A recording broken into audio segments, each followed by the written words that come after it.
The story began with the heroine smelling blood. She stained the white bed with red spots like blood. Looking at the sleeping guy, she clutched the knife in her hands and could not move. It was an excerpt from the novel Bloody Vengeance. This is a fantasy novel about a scary place and brothers and a sister. The main characters are Cassian and his younger sister Astel. They were born into the family of Count Vi, one of the three most prestigious magical families in the entire empire. They were accused of treason, and the entire family was destroyed. At the last moment, their parents used forbidden spells of ignorance to protect their children from certain death. But even so, they could not completely save their offspring. Thanks to the sacrifice of their parents, they managed to survive the terrible massacre. But they found themselves on the streets, without a home and any support. They were little children and didn't know what to do next. The man, seeing them, started shouting, mistaking them for beggars. He repeated more than once that they should not sit and warm themselves near someone else's house. Cassian asked to take shelter under the eaves from the snow. It was very cold, and he and his sister were only in thin shirts and were almost frozen. But the man did not listen. He grabbed the boy by the shirt and ordered him to shut up and go away. Suddenly, his wife ran out into the yard and said that they were just children. They were not guilty of anything. They burst into tears from helplessness and pain. But the woman apologized and explained that her husband was not evil. They had just been going through hard times lately. As an apology, she offered them food. She seemed kind and merciful, and a smile appeared on the children's faces. But as soon as it seemed to them that there were still good people, she put a bucket of spoiled scraps in front of them, on which mice were running, and told them to eat and clean up. They were barely surviving, but suddenly Astel realized that she was a character in a novel. Besides, in the future, they and their brother will meet a sad end. They were reborn to live their lives again. They planned to drop the charges that were brought against their family. This was the only hope for a good life, especially since the unfortunate brother Cassian did not realize anything. But still, the terrible end could not be so easily avoided, and most likely they will still face their fate. Realizing this, the girl began to cry. The brother asked what happened. He thought she was hungry and handed her a carrot, offering her something to eat, since it was leftover from the stable. He added that there was no point in crying, because then everyone would look down on her. They must be brave to stand up for themselves. He asked her to be patient a little longer and promised that he would return his sister to her luxurious life. The girl couldn't hold back her tears because there was no point in enduring it any longer. No matter how hard they tried, death was still waiting for them in the end. She asked what to do if everything had already been decided in advance. He didn't understand what she was talking about, but she added that perhaps all endings were predetermined by fate, and in that case, it didn't matter what they did, because something bad would still happen in the end. She cried and screamed that everything was pointless, but suddenly her brother put his hand on her head and said that there was no such thing as fate, nor was there a predetermined end. After a short silence, he added that even if such a thing exists, it can be changed. Having realized this, the girl really began to have hope, because suddenly she could change everything, and her brother was right. Because she knew the plot of the novels she read very well, she could write her own destiny. Although the Grey Cardinal was not revealed in the novel, there were clearly clues that could help find him. First of all, she needed to find out who had provided false evidence that Count Vitry had committed treason. There were 3 spies. One of them was a man, and the other 2 were werewolves. When our heroine's family was killed, these people fled to another place. The place where the spies hid was the Duchy of Anais. It is an unusually cold duchy in the north of the empire, a land of werewolves, ruled by Duke Anais himself. He was a beast slayer and a werewolf lord. It was in him that the secret lay. She didn't know if she could get to that place, and even if she could stay alive and find the Grey Cardinal, who was never revealed in the novel. Meanwhile, the brother fell asleep. He kept repeating that he knew about the parents' innocence and promised that he would protect his sister. He worked day and night to feed himself and his little sister. His hands were covered in calluses, and every morning he gripped a stick tightly, practicing fencing. He did this for his late parents and sister. Seeing his efforts, the girl could not hold back her tears. She had to do something to change their fate. She firmly decided that she would make her way into the duchy, find and expose the Grey Cardinal. This was the only way she could change the ending for herself and her brother for the better. Many years have passed since she made this decision. Cassian has successfully joined the Knights Templar. She herself focused on studying veterinary medicine and successfully found work at the best medical center outside the duchy. But this was not enough. The duchy was too far away.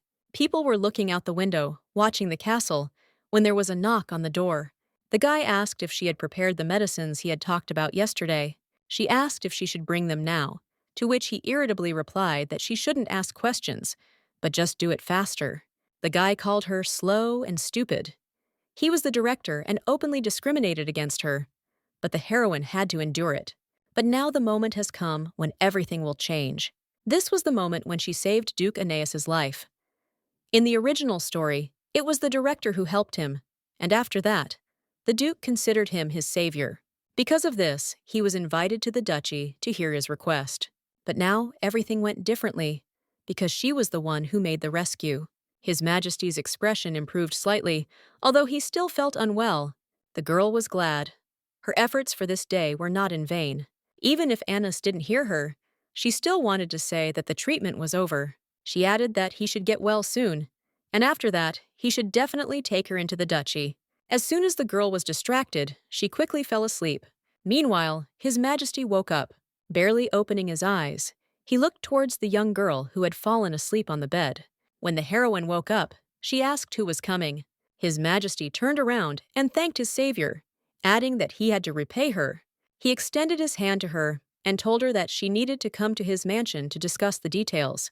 The girl already thought that everything was okay, but suddenly His Majesty grabbed her hand. It turned out that he found out that during that massacre, the heroine hid using invisibility magic. No matter what, he could not allow the line of traitors to continue. Without letting her go, he declared that the girl must die. Suddenly she woke up. It was just a dream. But it turned out to be so real that even my wrist hurt, as if it was really being squeezed by the Duke's hand. His eyes were frightening.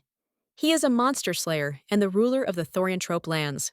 This is a man who terrorizes the entire continent beyond the Empire.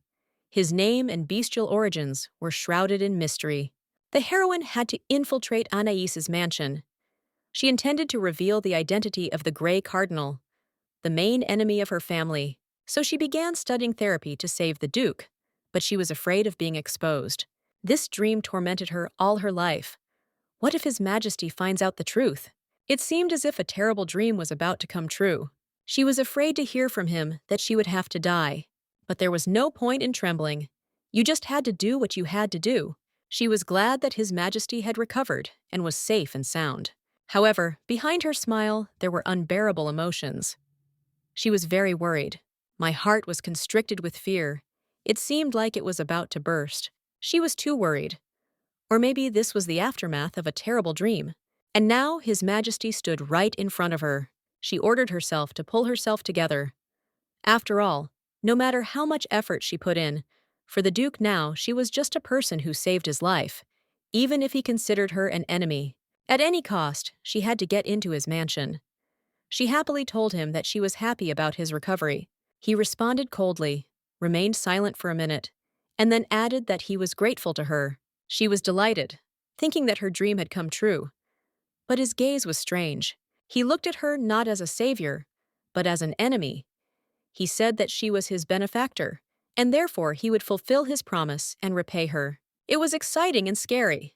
The girl didn't know what to do, but she saved his life, so she should be strong and not get lost. She realized that he would indeed repay her, according to his deserts, and firmly stated that she would do everything in her power.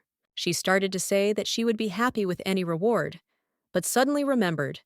She had to pretend that she didn't need anything because she hadn't helped for the sake of a reward. However, she did have a small request. Without realizing it, she sank to her knees in front of him. Her house looked too dilapidated, so she asked to discuss the matter elsewhere. He agreed. The girl was very happy because everything was going according to her plan, or at least it was supposed to be that way. But the expression on his face did not bode well. It scared the girl. He was silent for a while, and then said that there was a mansion nearby. He invited her to go there with him. She couldn't believe she had done it. Our heroine was shocked that her plan to infiltrate Duke Aeneas's mansion had worked. She smiled and said that would be nice. Duke Aeneas remained just as cold. Her words did not lose their credibility. It was a young lady. He waited for her words.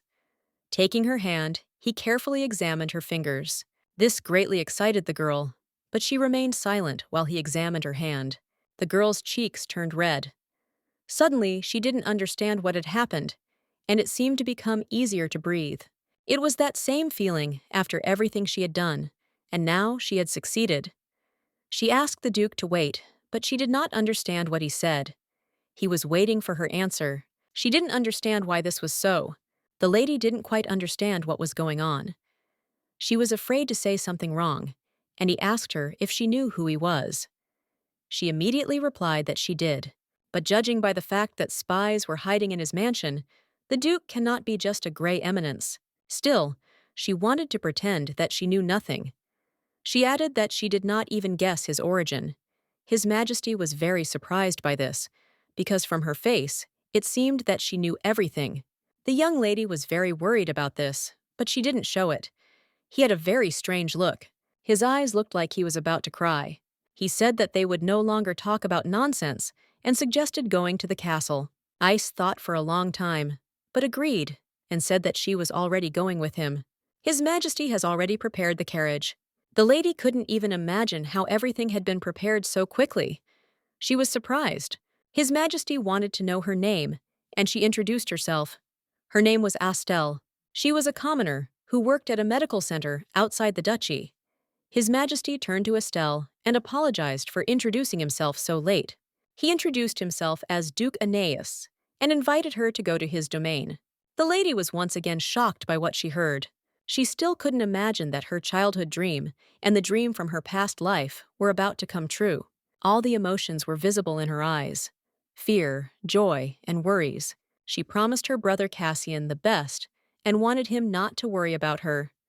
Now she is going to the very mansion she always dreamed of, hoping to shape her destiny. The lady didn't expect everything to go so perfectly, but suddenly fate will be rewritten, and a painful death will not await her. In the carriage, they were simply silent.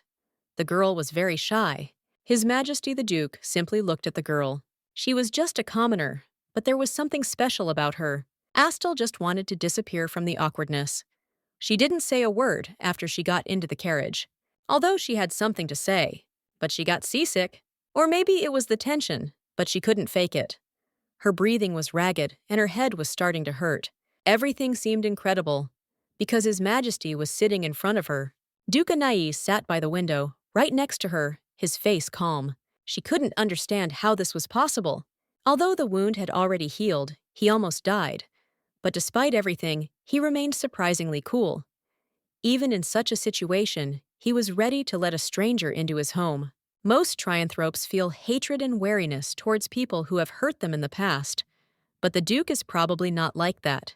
He noticed that she was looking at him intently. She was very nervous, started talking nonsense to avoid looking stupid, and explained that she knew almost nothing about him, simply using the pause.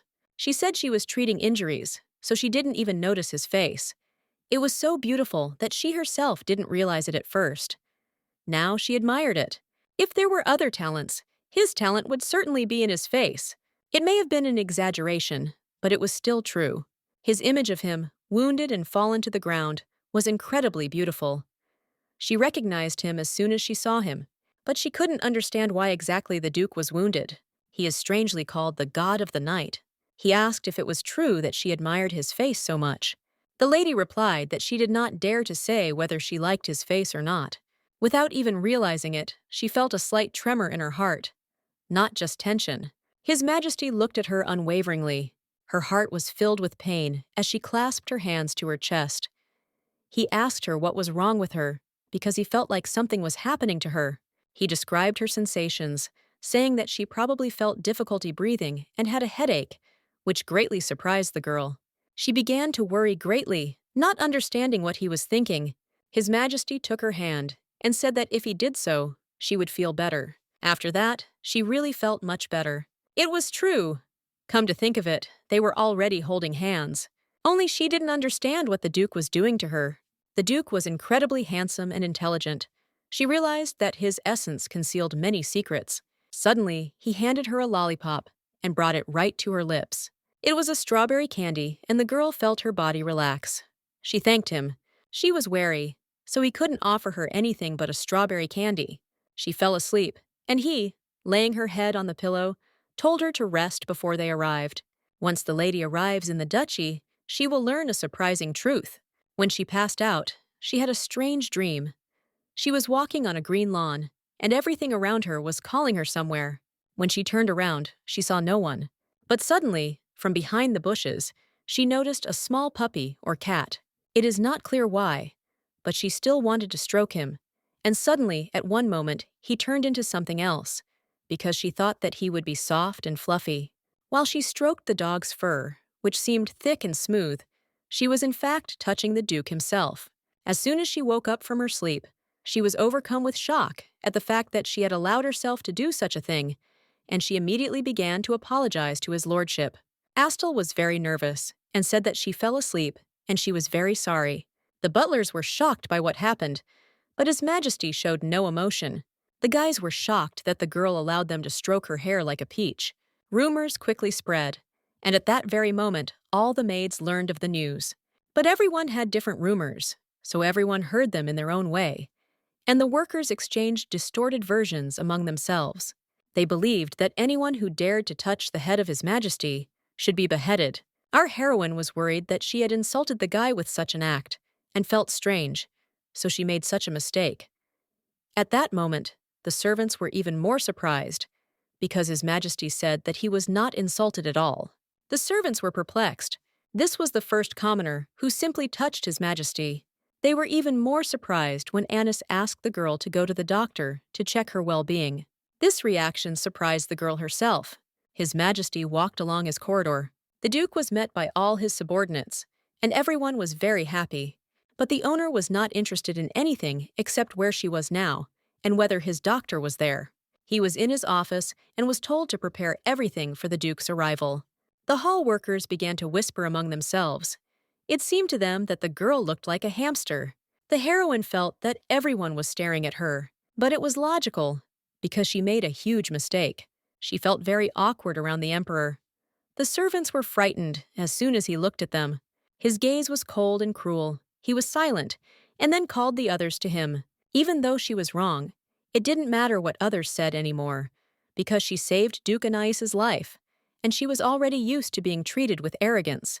She wouldn't have been surprised, even if she had heard everything they said. The doctor greeted them joyfully. He said that for many years, he hadn't heard of strangers getting into His Majesty's mansion. Surprisingly, she was a life partner, but our heroine was not sure that she needed to rush into this. She asked to stay with the doctor, but asked several more times who she was to the Duke. Meanwhile, His Majesty simply stood and remained silent. Having heard what the doctor had been trying to convey to her for so long, the lady was surprised. She did not understand why she in particular, but the doctor replied that between them was the seal of life partners. Astel remembered reading about it in a book. It was a very ancient magic of the Terianthropes. It was a ritual in which the Terianthropes swore to love each other forever. It wasn't limited to just sharing pain. In fact, when one of them dies, the spell causes the other one to die as well. But how a seal can exist between a Terianthrope and a human being? This could not reach our heroine. All this was too confusing for the young girl. Because it was completely impossible, she exclaimed that it was incredible.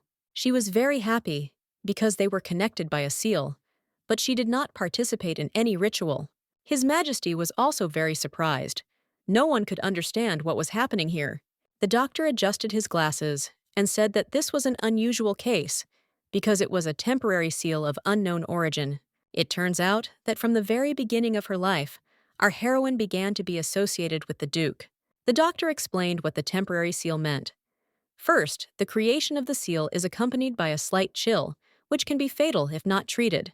So you need to hurry. Hearing this, the girl panicked. The doctor asked if she was shaking or had a stomach ache. She confirmed everything. It was a death sign. After all the symptoms, he confirmed that the funeral would be in 3 days. His Majesty added that it would be in 3 days, and most likely in a week. Our heroine was shocked by this, because this was not in the novel.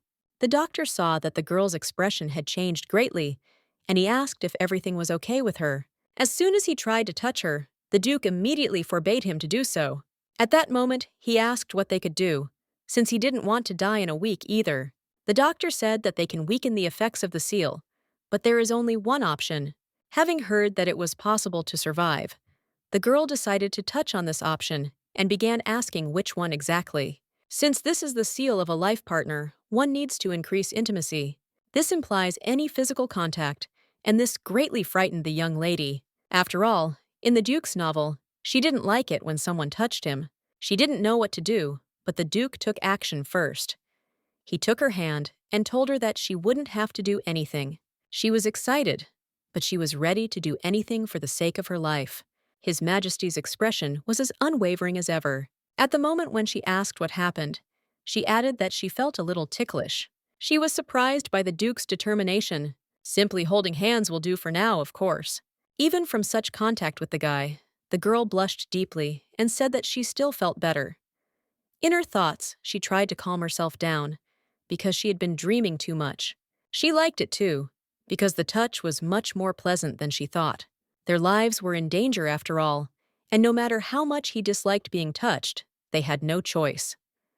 When they met, he instinctively took her hand and didn't mind at all. Perhaps people in his circle show gratitude in this way. Meanwhile, the doctor turned to archaeology, saying that it would take a year to remove the unknown seals. His Majesty said that in that case, for 1 year, she would become his only weakness. It was very stressful, because the reason she wanted to be the savior of his life was because she needed to get into the mansion. She doesn't have time to worry about seals at all. She needed to hurry to find the Grey Cardinal and the spy. She asked if the Duke was comfortable in such conditions, and he replied that he was absolutely fine. Hearing this, the girl was even more surprised. He asked why he should be uncomfortable. Still, she was in a winning situation, because if something happened to her, the Duke would die too. So he promised that he would not let her die. He swore that he would not let anyone hurt her and would not allow anything to happen to her. The Duke asked to stay in the castle for the rest of the year. It's surprising that she would stay here as a human, since even the servants here are trianthropes. Most likely, no people live here. Meanwhile, the Duke said that no one would object, because there was only one witness. And this is the doctor, and His Majesty will make him shut up. He said that the girl would not experience any inconvenience at all. He asked to stay in the duchy, it would be safer. And so began a new stage in the life of our heroine, where she is locked up in this place for a whole year. She looked out the window. There was a beautiful evening landscape. Although this plan is different from what was originally, it is not so bad.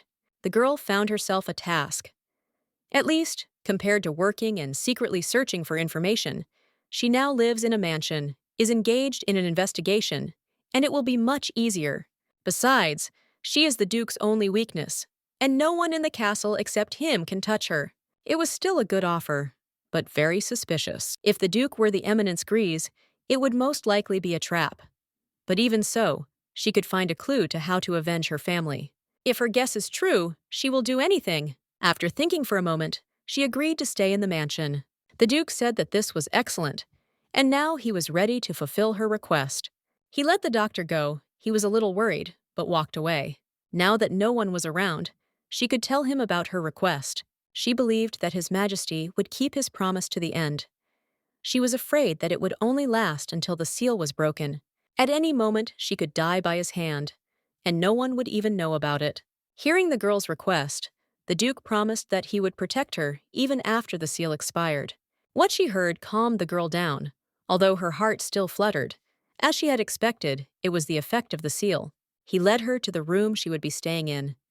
It was beautiful, and Steele was shocked by all the beauty that was there. After her family was destroyed, she had always survived on the streets, in orphanages or squalid shacks, and now she had a beautiful home. If nothing had happened to her family, she would have had all this from the start. At that moment, she became very sad. The Duke saw it and asked what was wrong. If there was something that didn't suit them, they could change the room. But the lady said it was just lovely here and she was happy with everything. In parting, His Majesty stroked Steele on the head. She asked what was wrong, but he just pretended to take her fever in case she felt unwell. She smiled and also touched His Majesty's head, saying that she wanted to check him for fever. The lady smiled and said he was fine. He blushed a little and said that was good. Meanwhile, her brother was waiting for news from his sister, because he had received an incredible achievement, so great that they even wrote about it in the newspapers.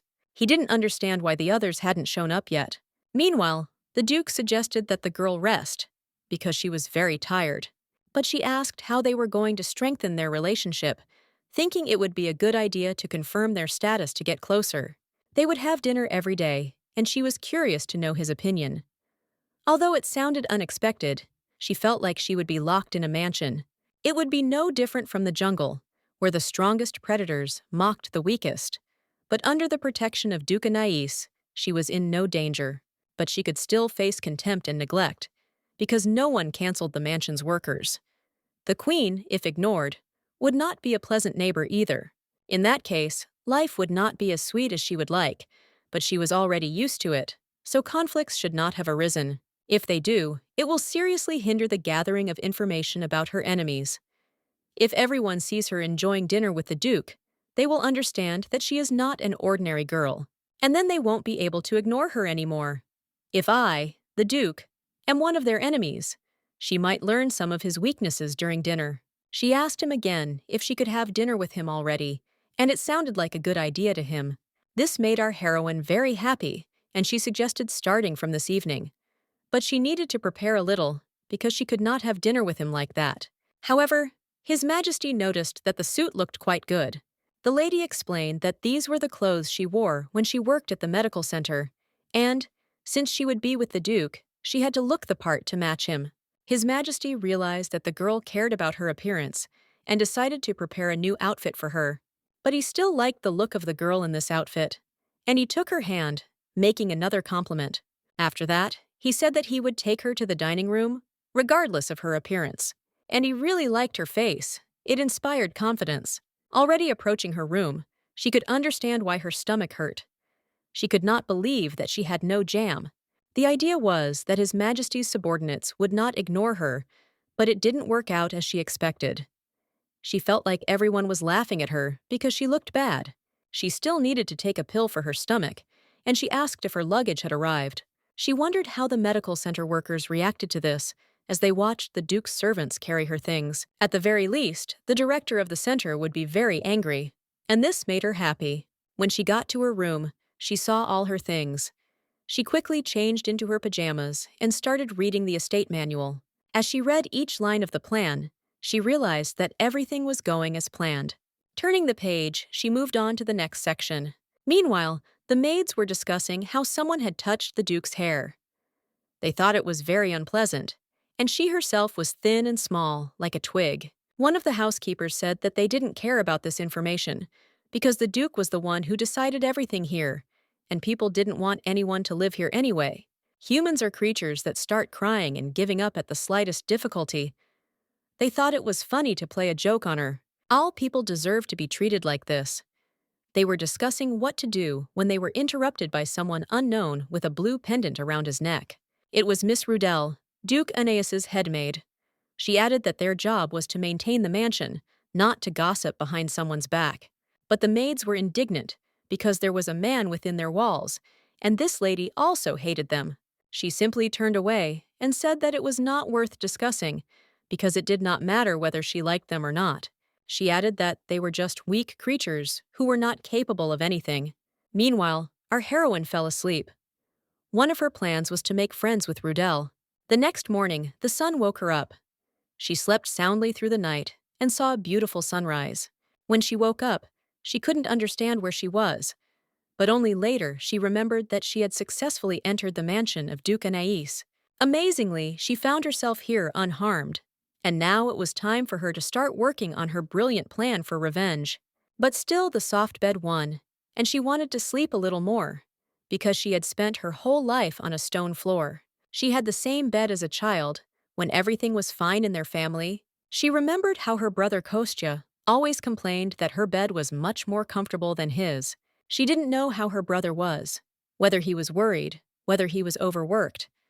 She hoped that he was okay in the barracks and that he was eating well. She also didn't know if he was thinking about her, But she had no time for that now. She had to write a letter and find out how he was doing. As she carefully made her bed, she thought about everything that was happening. Since she was planning to infiltrate the Duke's mansion, she had not thought about contacting Cassian. But when he became a knight, they began exchanging letters, and the bird that carried them between her and Cassian was called Challo. It appeared because of the ancient magic that her parents used to protect them from all evil. Only people with strong magical powers could see it, and when it found her, it would knock on the window. He was about to arrive and she needed to open the window. As soon as she approached the window to open it, Miss Rudell stopped her, saying that all the windows in the Duke's mansion had powerful magical powers to prevent intrusion from the outside. If the girl had touched the window, her hand would have been blown off by the explosion. The head maid apologized for intervening so late and said that the girl could address her as Manager Rudell. She was the most powerful and closest manager of the Duke. According to the information accumulated over 3 years of work in the treatment center, there are 3 important forces.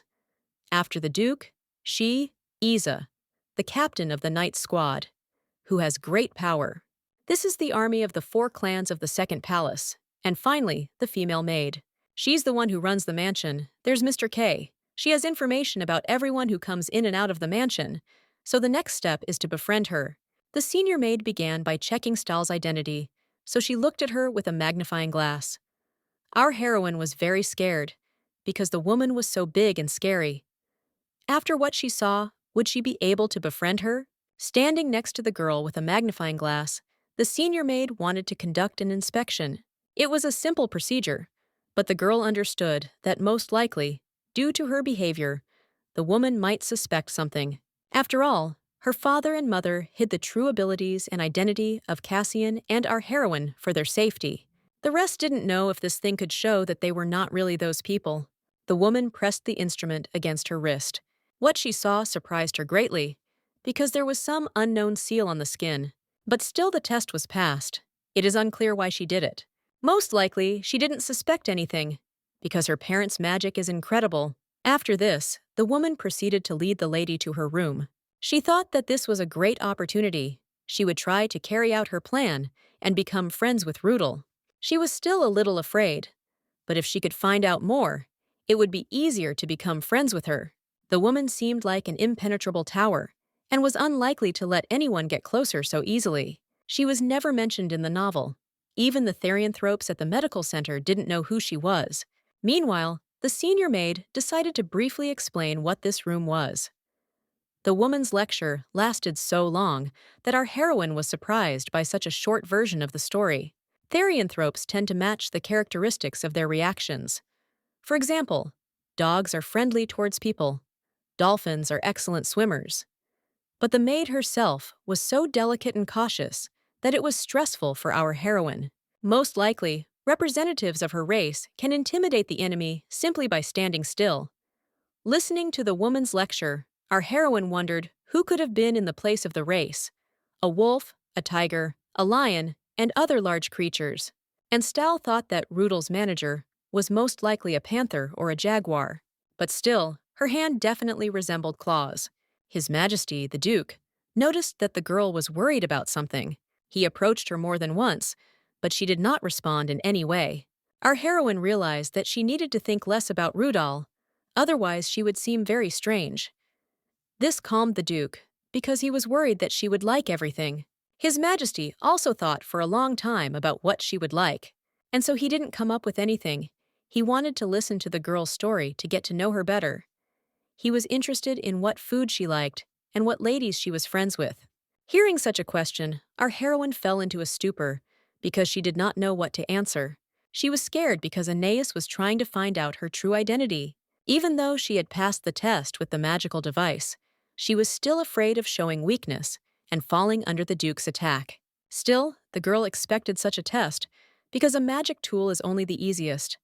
Thank God she saved many answers for different life situations. She told a sad story about how she lost her parents and wandered the streets, then ended up in an orphanage and spent her childhood there. Later, she entered medical school. She only had friends in the orphanage. Their names were Anne and Gilbert. But now she doesn't communicate with them She lost contact a long time ago. There is only one person she still keeps in touch with. Perhaps the Duke has even heard of him, Cassian Gray, a commoner who was recently knighted. Despite all his brother's popularity, the Duke was hearing about her for the first time. The girl said that recently there was even an article in the newspaper about him being a hero of the Empire. She decided to say that Cassian was not her brother, but her best friend, because they both came from an orphanage. Our heroine thought she had told everything correctly, but in fact, the Duke had something in mind. It seemed he had begun to consider him his competitor.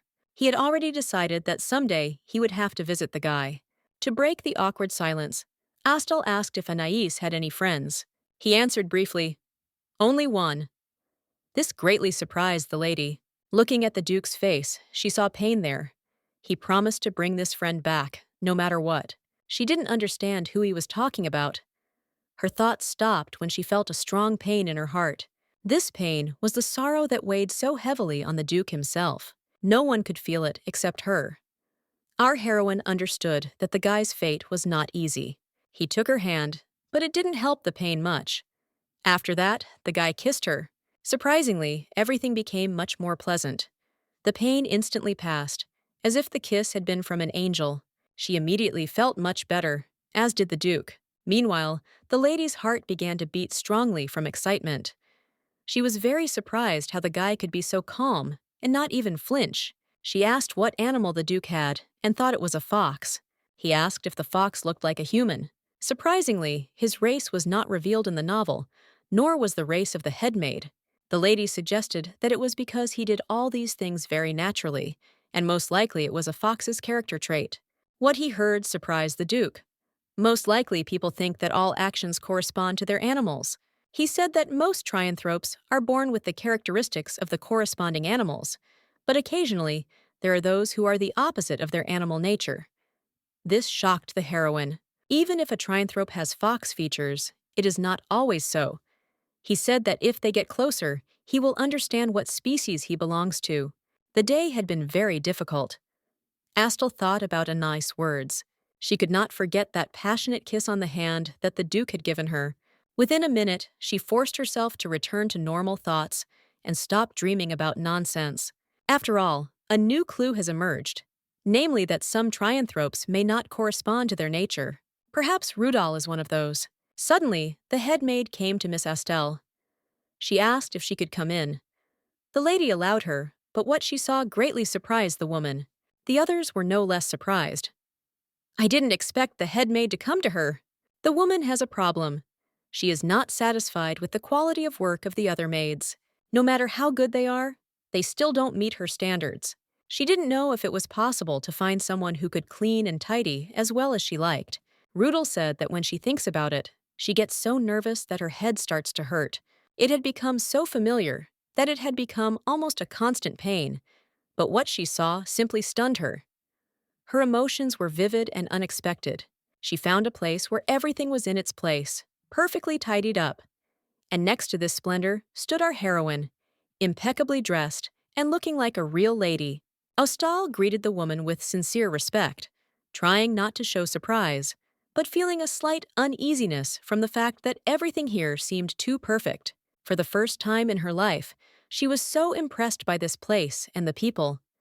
Everything looked so carefully constructed that there was no doubt that a real professional was working here. Everything went according to the heroine's preconceived plan, because this was exactly the reaction she expected from the senior maid. Everything had to be perfect, as well as her preparation. When she first met Rudal, she felt her intuition instantly tell her what race she belonged to. It was like a sharp feeling that could not be ignored. However, her animal nature, although obvious, did not match her character at all. At first, she thought that there was a mistake somewhere, but the Duke's words helped to understand. Usually, anthropes have the same traits as their animal counterparts, but sometimes exceptions occur, and then it becomes clear that you are not quite a typical case. Apparently, the senior maid could be just such an exception, which explained her oddities. It was a confirmation of her unusual nature. Her behavior and traits were completely at odds with what was usually characteristic of her race. This became an important clue for the heroine, and she began to look for an explanation that would be more logical. Most likely, Rudel was not just a sloth, but used its qualities for protection. This slowness and sluggishness may have served as protection from external threats and predators. Apparently, the girl became more clean to hide her true origin and not to reveal her roots. This could be her way of protecting herself from the outside world. The woman, noticing her unusual habit, decided to ask if she could ask a question. She wondered how the girl managed to achieve such perfect cleanliness and could not understand how she managed to keep everything in perfect order. The lady replied that it was all about her hard work and love for cleanliness. She explained that she had done the cleaning yesterday. As soon as she woke up early, she immediately started cleaning. She cleaned all day, trying to please. Cleanliness for her is not just a habit, but a passion. This surprised the woman. The woman asked how she could be so disciplined in keeping order. The lady said that in the orphanage, she was punished if she did not clean well. This habit stayed with her all her life and influenced her behavior as an adult. Perhaps it was also influenced by the fact that she was often called a dirty beggar on the street. This remark surprised the woman because she could not imagine that such a clean girl had ever faced such accusations. The atmosphere began to open up in a different direction, and the woman noticed that the lady loved cleaning as much as she did. She began to think that they could establish a good understanding because their interest coincided. She even thought that they could take walks in the fresh air, do other pleasant things to get to know each other better and become friends. These thoughts made the senior maid blush deeply, feeling awkward. At this point, Miss Rudel intervened, reminding her that the girl was His Highness's fiancée, so she did not need to do the cleaning. This added clarity to the situation, and the head maid realized that she had a role to play. It seemed that the girl's entire cleaning plan had not worked out as she had expected. She had hoped that her efforts would lead to something more, but now it was obvious that her efforts had been in vain. However, despite this, there was no question of her relaxing. Everything in the room was perfectly clean, and she tried with all her heart to please Miss Rudel, not knowing what awaited her next. Eventually, the woman turned around and explained that they couldn't just walk around the area, but was willing to help with cleaning and other such chores. She added that if the heroine needs anything, she should not be shy and should definitely call her. The woman promised to help as soon as any questions arise. Even though the woman was about to leave again, this time the heroine was not as scared as yesterday. The atmosphere became much friendlier, and the senior cleaner seemed less threatening. The heroine had a feeling that perhaps they could improve their relationship and get along with each other. She became more and more accustomed to the new conditions and to the woman herself. At that moment, before Rudel even had time to go out, the heroine asked if she could open the window to check the room. She felt the need to make sure it was safe. The woman said that while His Majesty was in the mansion, there was no need to worry. However, if she noticed someone unfamiliar, she should immediately press the magic button to contact. When the heroine opened the window, she immediately noticed her favorite bird, Chala. This bird was her link with her brother, delivering his letters, which brought her peace. She immediately handed the bird her leaf and asked it to deliver it to her brother. Chala, as always, looked incredibly cute, and the heroine was sure that the message would arrive on time. The bird gracefully disappeared, and the heroine watched its quick departure with hope, hoping that the letter would reach her brother as soon as possible. At this time, one of the influential people received a decree from the emperor, which stated that in order to fight evil and prepare for war, His Majesty would send the Knights of the Rose to help. Initially, it was necessary to gather an army of volunteer knights. Once the selection is completed, the list of participants will be announced, and the personal data of each will be collected separately for the further process. The Duke could not concentrate on what was happening around him. He was absorbed in his thoughts, completely oblivious to what was happening in the room. All his attention was riveted to the window. The Duke's gaze fell on something that immediately caught his attention. He noticed a messenger bird flying past, and a package was attached to its leg. The Duke watched the bird closely until it landed. He realized that it was a postal bird delivering a letter. At that moment, his thoughts were filled with curiosity. What was there? Although he was worried about the contents of the letter, his concerns were relatively minor. In the end, he decided that the situation with the girl's friend was not a threat. The assistant standing next to him could not understand what was being said. He was confused, but the Duke just waved him off, saying that it was just thinking out loud, and let him go, giving him the opportunity to leave. At this time, Cassian, after thinking for a while, came to a completely unexpected conclusion. He swore that he would take part in the battle with the monsters, despite all the difficulties. His friends were stunned by this statement. They were all sure that he would not survive this battle. It seemed that his decision was doomed to failure, and nothing good would come of it. Cassian, although recognized as a hero of the Empire, could hardly hope for success. His past and position did not give grounds for optimism, and no one believed in his chances. Moreover, he was not only poor, but also an orphan, which greatly complicated his situation. The image of his future was very gloomy, and few believed that he would survive. The boys who watched Cassian were sure that his sacrifice would not bring any benefit. They thought that he would be quickly forgotten, and his death would not leave a trace in history. Deep down, they hoped that he would at least manage to die quickly and without too much suffering. Perhaps they would erect some kind of monument in his honor, but even that seemed doubtful. However, Cassian, thanking them for their concern, said that he really didn't care how it all ended. He was ready to continue his journey, despite all the difficulties, and was not interested in the fate predicted for him by others. After the young man had expressed his opinion, he said that he would make sure that his friend would be in a situation where no family would accept him, not even as a pet. If the father of a noble boy found out that some commoner had hit his son, he would immediately disown him. No lady would look at such a man, because there is no greater humiliation than to be in such a position. It was the ultimate fall in the eyes of society, and the guy knew it. The boy intended to break all of his opponent's limbs, hoping that this would force him to mend his ways. But this time, the older knight intervened and stopped him from continuing this cruel threat. His name was Ropa Shilint, and he was the captain of the Red Rose Knights. Despite his strict reputation, he was one of those who could handle any situation on and off the battlefield. Captain Ropa stopped Cassian, ordering him to lower his sword. He then asked what he was going to do with the young man, as his actions were clearly unnecessary and unjustified in the situation. Meanwhile, Cassian once again passed his sword near the boy's throat, making it clear that he had survived only due to the captain's intervention. After that, his opponent quickly ran away, and the danger passed. Cassian easily replied that nothing terrible had happened. He added that they were simply strengthening their friendship and thus teaching each other important lessons. However, the captain was extremely irritated. He was not stupid, and he saw perfectly well that the guys were not friends at all.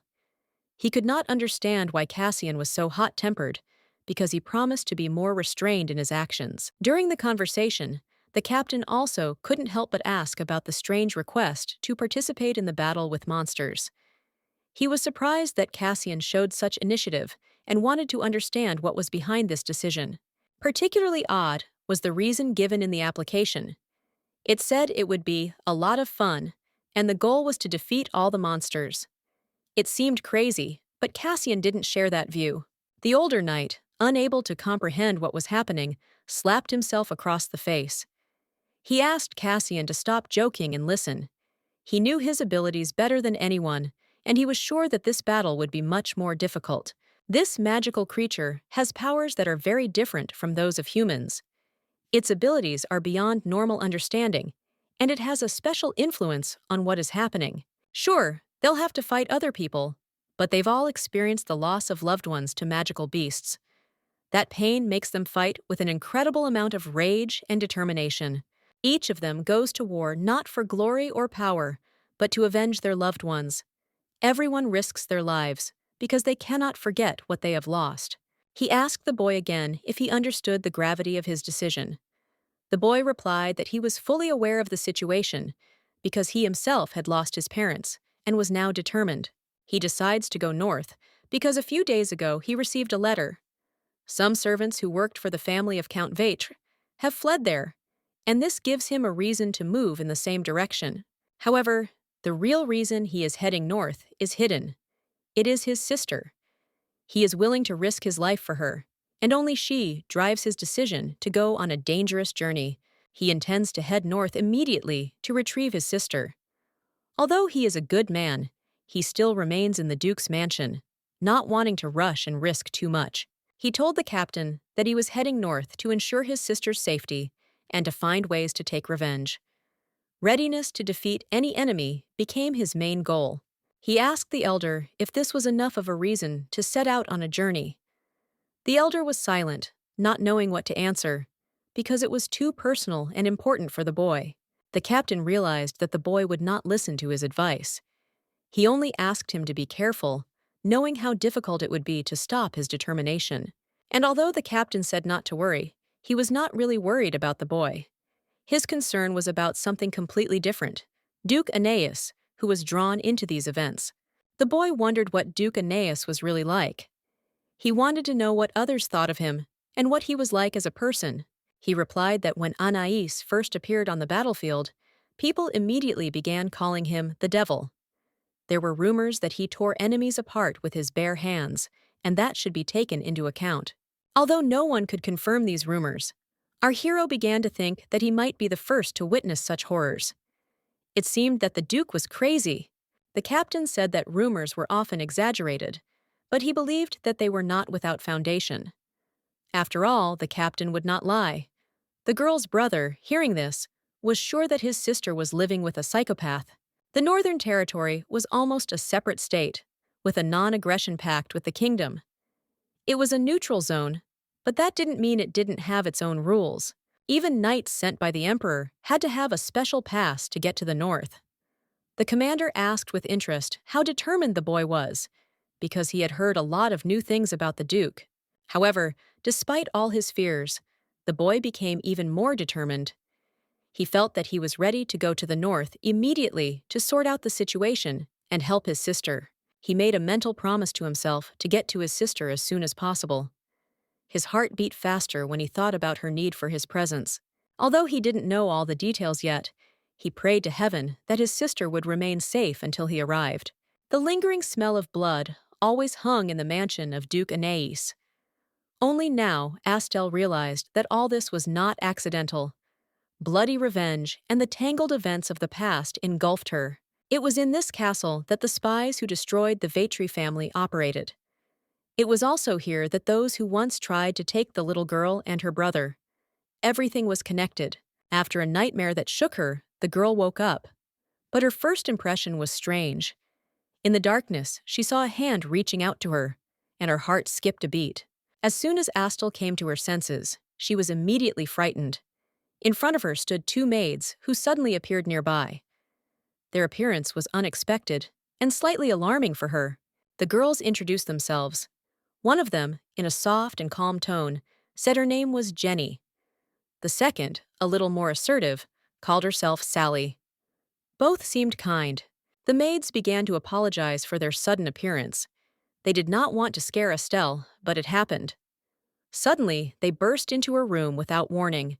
Having confessed their worries, the girls expressed concern. Astel did not open the door when they knocked. This made them wary. They did not know what could have happened. Jenny asked if everything was okay. Astel replied that everything was fine. She was only worried that the nightmare continued to haunt her even after she woke up. She calmed down. Jenny offered to pour her some warm tea. She thought it would help her calm down. Sally decided to bring water to wipe away the cold sweat left by the night's worries. Before she could even refuse, Astel saw the maids quickly bring tea and water. It was as if they had long known what she needed. Everything was somehow different from her nightmare. It was calm here. The girl thanked Jenny and Sally sincerely. They smiled in response, happily accepting her gratitude. They were happy to meet Estelle. These girls sincerely hoped that she would take care of them as much as they would take care of her. This is the beginning of their trusting relationship. From that moment on, Astel noticed that the animals attached to the two girls were retrievers. She confidently identified their breed by their behavior and character, but with Rudel, everything was more complicated. She was now the black sheep of the house. Astel knew she needed to get closer to the Trianthrope and those around her to avoid potential enemies among the servants. However, At least the fact that Jenny and Sally were friendly towards her was good news for Astel. She knew that it would help her improve the relationships in the house. It was time to show off her talents. Astel decided to start by preparing some strange flasks, which hid an unusual mixture, incomprehensible to everyone. The housekeepers didn't understand what it was at first, but the lady explained that it was a gift for waking her up the night before. It was an elixir that she had prepared herself. The girls didn't understand what was going on and looked puzzled, but Estelle confidently said that she knew exactly what they needed and had prepared exactly what they liked. A minute later, Jenny and Sally both screamed in unison, noticing what Astel had said. Heroine confidently declared that she knew what they liked and had prepared the perfect gift. The girls were delighted with the gift. They thanked Estelle for her care, truly appreciating her attention and approach to them. The elixir really impressed them. The elixir was definitely helping Jenny and Sally. Astel thought it would strengthen their bond and help them get closer, as she hoped it would give her an advantage. But then the other side of the coin appeared. Miss Rudy, the head housekeeper, turned to Astel, asking what drug all the servants were talking about. Although the relationship with Rudel had improved a little, Astel still felt some fear. She explained that these potions worked well, and she did not add anything extra to them. Other housekeepers also began to confirm that the elixir really works. They began to feel better and less tired, which was good news. However, Miss Rudy remained wary. She reminded them that the girls were still too young and that they had to be careful with experiments like this potion. Astel decided to take advantage of the moment and ask the senior housekeeper if everything was okay with her, if there was any pain or discomfort after using the elixir. She wondered if the reason for her condition might be a headache, chronic fatigue, or anxiety, since she had worked a lot without giving herself rest. The woman was greatly surprised when the lady, having learned of her symptoms, immediately named them and confirmed that all this could be true. The Duchess offered medicine without hesitation. She spoke with a sincere expression on her face, convincing that these medications would certainly help improve her well-being and get rid of unpleasant symptoms. She handed the woman a bottle of the drug, adding that all the ingredients had been pre-checked by a doctor in the mansion's medical office to rule out any possible dangers. Despite this, the Duchess assured that the potion would only bring benefits, and there was no need to worry about possible side effects, as it was safe. When the effect of the medicine was confirmed, she asked to be informed, as it would be interesting to know how it affected the woman. Rudy was surprised by this behavior and could not understand what could have prompted the lady to do this. It was strange, especially considering her usually reserved behavior. Meanwhile, Sally and Jenny were worried about their mistress, apologizing for their excitement and deciding that they would not brag anymore so as not to upset her. However, the lady was not angry with them. She calmly said that it was her own fault, that she did not know all the rules that are important in the house, and promised to improve. Sally replied with a smile that the elixir that the lady had given them was indeed working surprisingly well, and they were feeling much better than before. The Duchess had long noticed that Sally always looked tired, and Jenny complained of joint pain. When they took the potion, they felt not only tired, but also painful. The girls said that in reality, access to the medical office inside the mansion is extremely difficult for most of them. There are many patients and few doctors, which creates problems. The war left behind many wounded soldiers with various complications. Their number required enormous efforts, and help was not provided to all those in need. Because of this, ordinary workers with arthritis or headaches face difficulties in getting to the doctor. They are forced to simply endure because they cannot get the help they need. The workers are grateful to the girl for her sincere care. She tries to help despite all the difficulties, and her support becomes important for many in everyday life. Until recently, death due to injury or disease was considered natural selection. Tyranthropes only recently began to develop medicine in an attempt to improve living conditions. The treatment center looked bad from the outside, and the situation inside was the same. The heroine tried to get into the Duke's mansion to get closer to the Therianthropes, but events and spies interfered with her. The lady promised that if any health problems arise, if there is pain, or if medical assistance is required, then every employee of the house can contact her without fear. At that moment, The lady realized that the one she needed was hiding in the treatment center. However, her plans were ruined by the intervention of the Duke himself, who unexpectedly intervened. The Duke, noticing her intentions, said briefly that this would not work. His words sounded firm and decisive, as if everything had already been decided in advance. He added that the lady should not overdo it, because her body may be subjected to excessive stress, which will lead to unpleasant consequences that she will not be able to cope with. When the girl tried to object, he took her hand, but this only added to her anxiety. She couldn't help but feel her body reacting to his touch. The Duke asked to pay attention to her condition. Today, she did almost nothing, but already feels hot. This worried him, and he decided to intervene, despite her stubbornness. The girl was confused, again worried about the Duke taking her hand again. It was so unexpected that she almost lost her composure at that moment. But in a moment, she pulled herself together, because at that moment there was a spy in the mansion's treatment center. This person had been exposed in the bloody massacre, and she knew that he had to be found. The spy, whose name was Sam, was the key to the mystery. To get to him, the lady had to find important clues, and for this, she had to work at the medical center. She began to assure the Duke of her competence and ability to help. She asked him to look at the document she had brought, trying to prove her determination and ability. The Duke was very surprised when he saw the document that the lady handed him. His face expressed bewilderment. He did not expect this from her, and this made him think. She told him that she had collected a lot of useful information that could be extremely useful, and asked him to look at it all. She was sure that this data would help in a difficult situation. In fact, she had been preparing all night to be ready for the Duke's possible refusal. She had been working until the morning to not miss anything and to think through all the possible solutions. Anais, serious, began to carefully reread the documents. They concerned therapy for therianthropes, secrets of health, and ways to effectively treat with minimal effort. The girl waited patiently for His Majesty's answer, with a smile on her face. She hoped that all her work and preparation would not be in vain, and that the Duke would appreciate her efforts. As it turned out, the situation at the treatment center was as bad as Jenny and Sally had described. It was full of problems, and the conditions left much to be desired. There was only one medical building in the center, and only a few doctors, while the number of nights requiring treatment numbered in the thousands. In her free time, she studied herbalism, hoping to find a solution. She often thought about her life in the orphanage.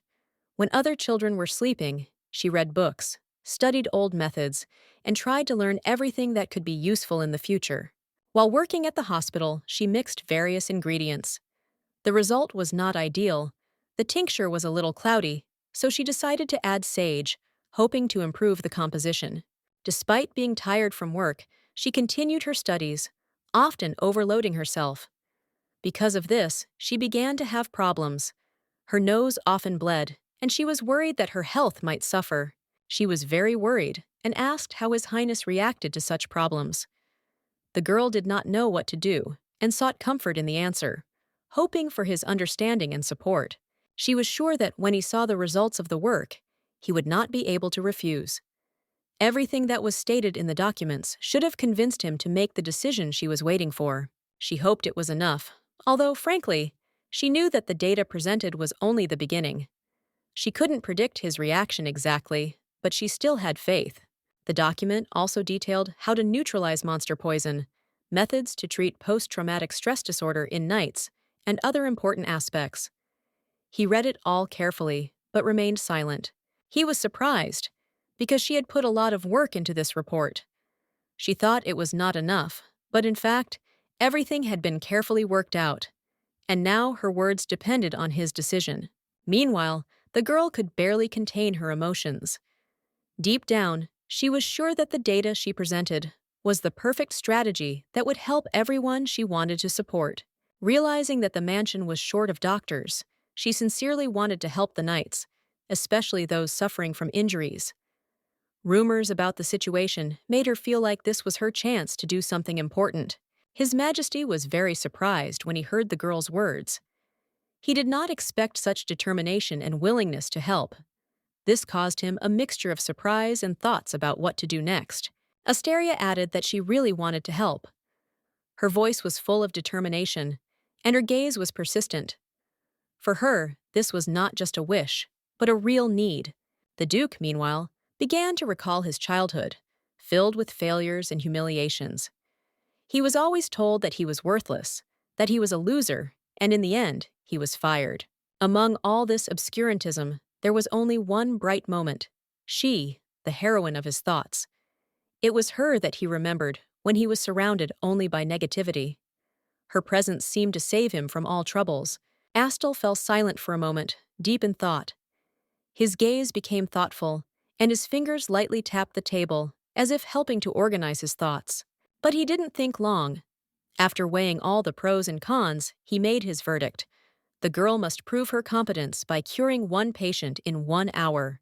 The lady understood that this would not be enough, but even a small opportunity to get into the medical center seemed to her an important step. The main thing was to gain a foothold there at any cost. Despite the tough conditions, the girl accepted the challenge. Without further ado, she turned around and headed to the treatment center, determined to show off her skills. She was about to leave when she suddenly stopped, remembering one important detail. Her thoughtful gaze lingered on the Duke, and the right question flashed in her head. She decided to ask him about one of the doctors at the center, whose name was Sam. The question came almost by accident, but another thought was brewing inside her. The Duke thought that the girl was interested in this doctor because he helped the Edward family. It was for this reason that he went to the north, devoting himself to research. The heroine did not deny it, but in fact she was concerned with something else. She wanted to find out how best to destroy this man. This was her real goal. However, she added out loud that she would like to know how therianthropes are treated in the north, how different creatures adapt. The Duke, looking at the report, remembered something. Without wasting any time, they headed together to the medical room. They had much to discuss, and each of them was focused on their own thoughts. Stopping in front of the girl, the Duke suddenly said with a serious face that he needed help. He said that he was sick and sincerely asked her to cure him. These words surprised the girl so much that she was speechless for a moment. She did not understand what disease they were talking about. Astel was about to go in search of Sam, but suddenly her plans had to be changed. Duke Annis had something in mind, and although she didn't understand what it was, her intuition told her that it was important. At the same time, the elixirs were delivered to the palace to check the ingredients. However, due to the concerns that arose, no one could do this right away, so the vials were temporarily left unattended. When they finally got around to testing it, they were surprised to notice that the elixir intended for the trianthropes smelled human. This raised questions, and it was decided to conduct further analysis. However, since Sam was human, this smell could not harm him. It was logical to assume that it would not pose a danger to other people, but the fact remained strange. Sam himself did not see a problem with this and agreed to help without hesitation. He confidently stated that he could be relied upon without asking unnecessary questions. The other colleagues were grateful to him for his willingness to participate in the inspection. Having thanked him, they went their separate ways, each to their own business, leaving him alone. But in reality, Sam despised those around him, considering them animals. He was surprised that the elixir smelled like a person, because it meant that something had gone wrong. He immediately guessed that it was connected with the girl who was rumored. Most likely, it was she who saved Duke Annias. The thought of her irritated him, and he already knew what he would do. The others also felt that something had changed, but they could not yet understand what exactly the problem was. Duke Annias was silent, not saying a word. His gaze was impenetrable, and no one could guess what he was thinking at that moment. They just stood there, looking at each other in complete silence. The air between them was tense, as if invisible threads connected their gazes. At some point, Astel felt in her heart that the Duke really didn't care. This guess pricked her, but there was no doubt. However, contrary to her feelings, he calmly said that he was only feeling a little pain, as if wanting to reassure her. It was strange. Astel felt fine, but suddenly the pain appeared in the Duke, and there was simply no other explanation except for the connection between them. When he took her hand, she felt embarrassed again. Her heart started beating faster, and she didn't know what to do with this feeling. The lady, slightly worried, asked how the Duke was feeling. She noticed that he looked better, but she wanted to hear it from him. Perhaps he was feeling better already. The Duke looked at her thoughtfully and replied that he himself did not know. He promised to check his condition right now. However, the girl did not understand what exactly he meant. She tried to make sense of the situation, confused. What else should she do? Was she missing something? But there was no answer, and her thoughts only became more confused. He suddenly took her hands more firmly, not letting go. His touch was confident, warm, as if he was trying to convey something important through it.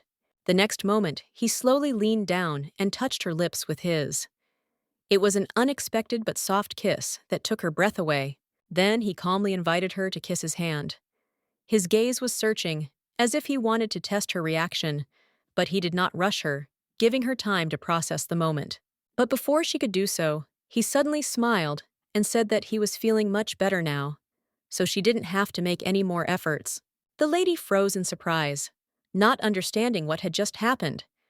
It was all too fast, too unexpected, and she didn't know how to react now. Her thoughts were confused. Emotions washed over her like a wave. Excitement, confusion, slight fear. Everything was mixed up in her head, not allowing her to think clearly. Astel finally spoke, chiding him that he could have told her about it earlier. Then she would have helped faster. Without explaining anything else, she turned around and hurried to the infirmary. In reality, she just needed to get out of his sight. Her heart was beating too fast, and she needed time to compose herself. As soon as her fingers touched his hand, her heart began to pound wildly. She expected to feel the familiar burning sensation from the seal, but nothing happened. This fact confused her. Duke Aeneas's assistant entered his office, holding a thick folder of documents.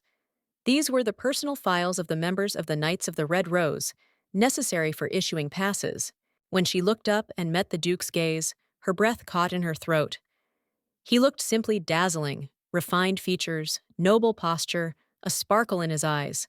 Realizing that her embarrassment was becoming too obvious, the girl hastily muttered that she would come back later, and, slamming the door, hurried away, feeling her cheeks flush. However, in her haste, several sheets of paper slipped out of her folder and scattered across the floor. She did not notice this, and the documents remained lying in front of the Duke's desk. Anais glanced briefly at the fallen papers, but then narrowed his eyes when he spotted a familiar name. Curiosity got the better of him, and he bent down to pick up one of the sheets. There was a page on the floor that mentioned Cassian Gray, a member of the Knights of the Red Rose. He was the one the girl had spoken of. He remembered hearing about this man. Cassian was indeed a famous figure. His name had appeared in various reports, and his reputation was quite ambiguous. This discovery aroused the Duke's interest. The assistant froze, seeing a rare sight. A barely noticeable smile flashed across his lordship's face. She did not remember ever seeing him like this. Anais, without showing any particular emotion, handed the papers to the girl and calmly informed her that she had dropped them. There was no reproach in his voice, only a slight shadow of mockery. He immediately confirmed the document, and the lady thanked him with relief. Her voice sounded sincere, because the captain of the knights would be pleased to know that the matter had been resolved so quickly. The king studied the papers in front of him, running his finger along the lines. When his gaze fell on one of the names, he raised an eyebrow slightly and, turning to his assistant, asked about it. The woman immediately replied that this man was known in the kingdom for his charm and ability to turn the heads of many ladies. In addition, one cannot help but note his attractive appearance. The assistant's words made the king think. If even the Duke expressed a desire to see this young man, then there really was something special about him. A few days later, Astel received a letter. After reading it, she learned that her brother was going north, which was unexpected. In the book, this moment happened much later. She wondered what that meant.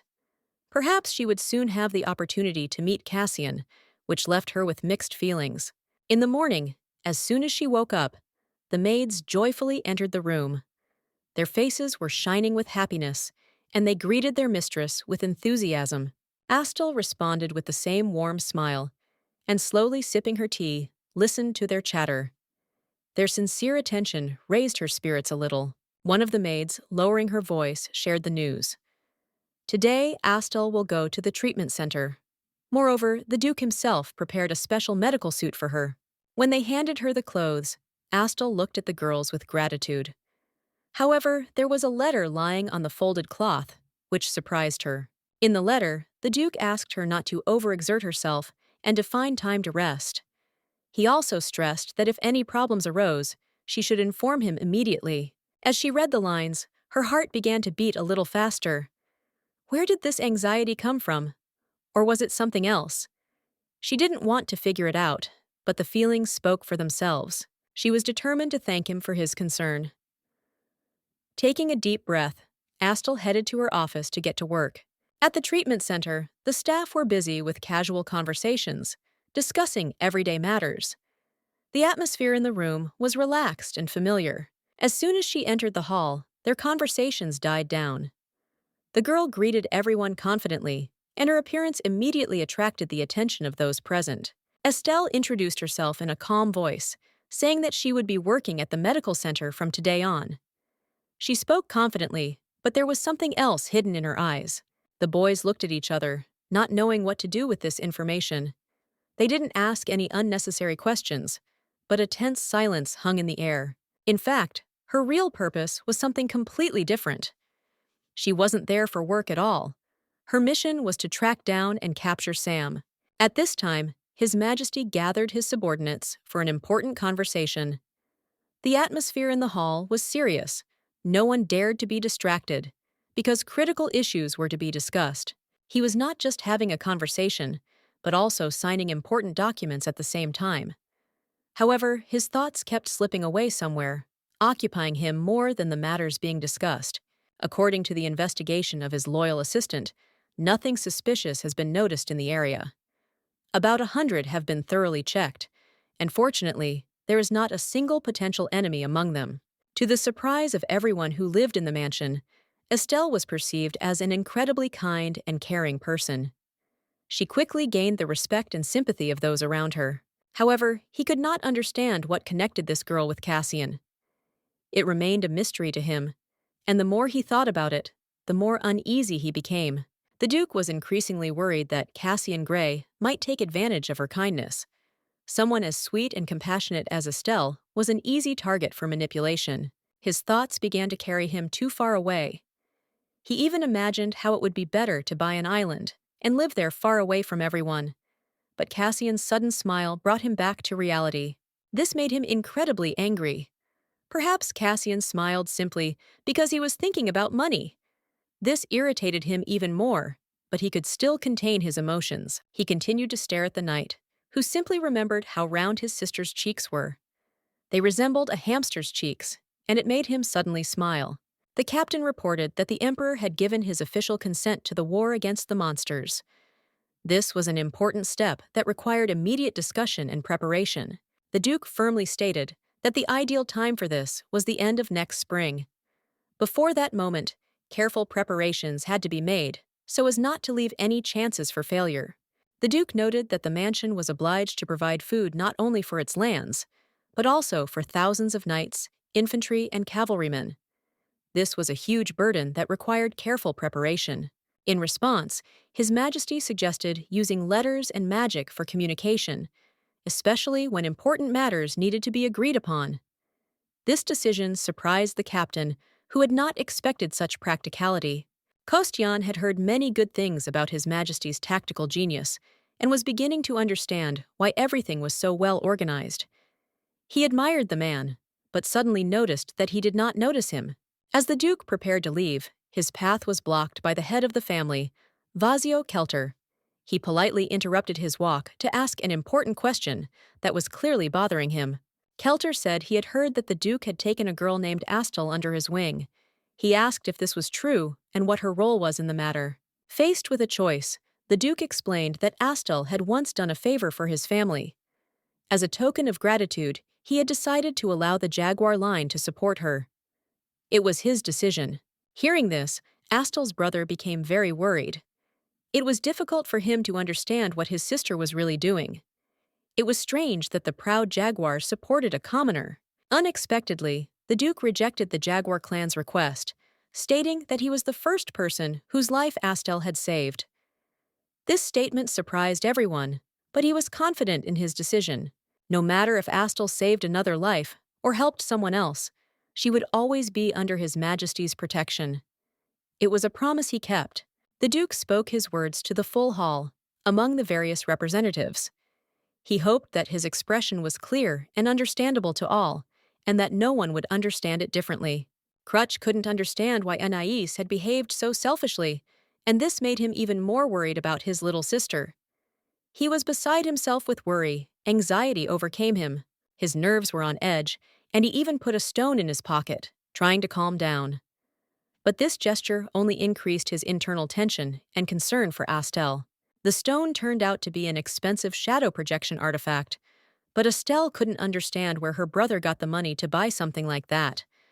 It was unexpected and mysterious. The cello was a valuable and fast messenger bird. It was thanks to her that they maintained contact. She could be used to send messages over long distances. However, shadow projection worked differently.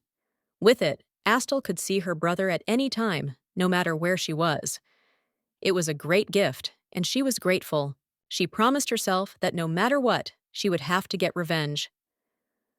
At that moment, she received a small message from her brother, in which he wrote that she was definitely proud of him. She didn't notice Mr. Ricardo enter the building. His appearance was as unnoticeable as always. She only realized it when he came closer and spoke to her. The girl asked what had happened, and asked him with concern if he was feeling well. Ricardo appreciated her attention, but assured her that everything was fine, nothing had happened. He was interrogated in the castle of Vazio.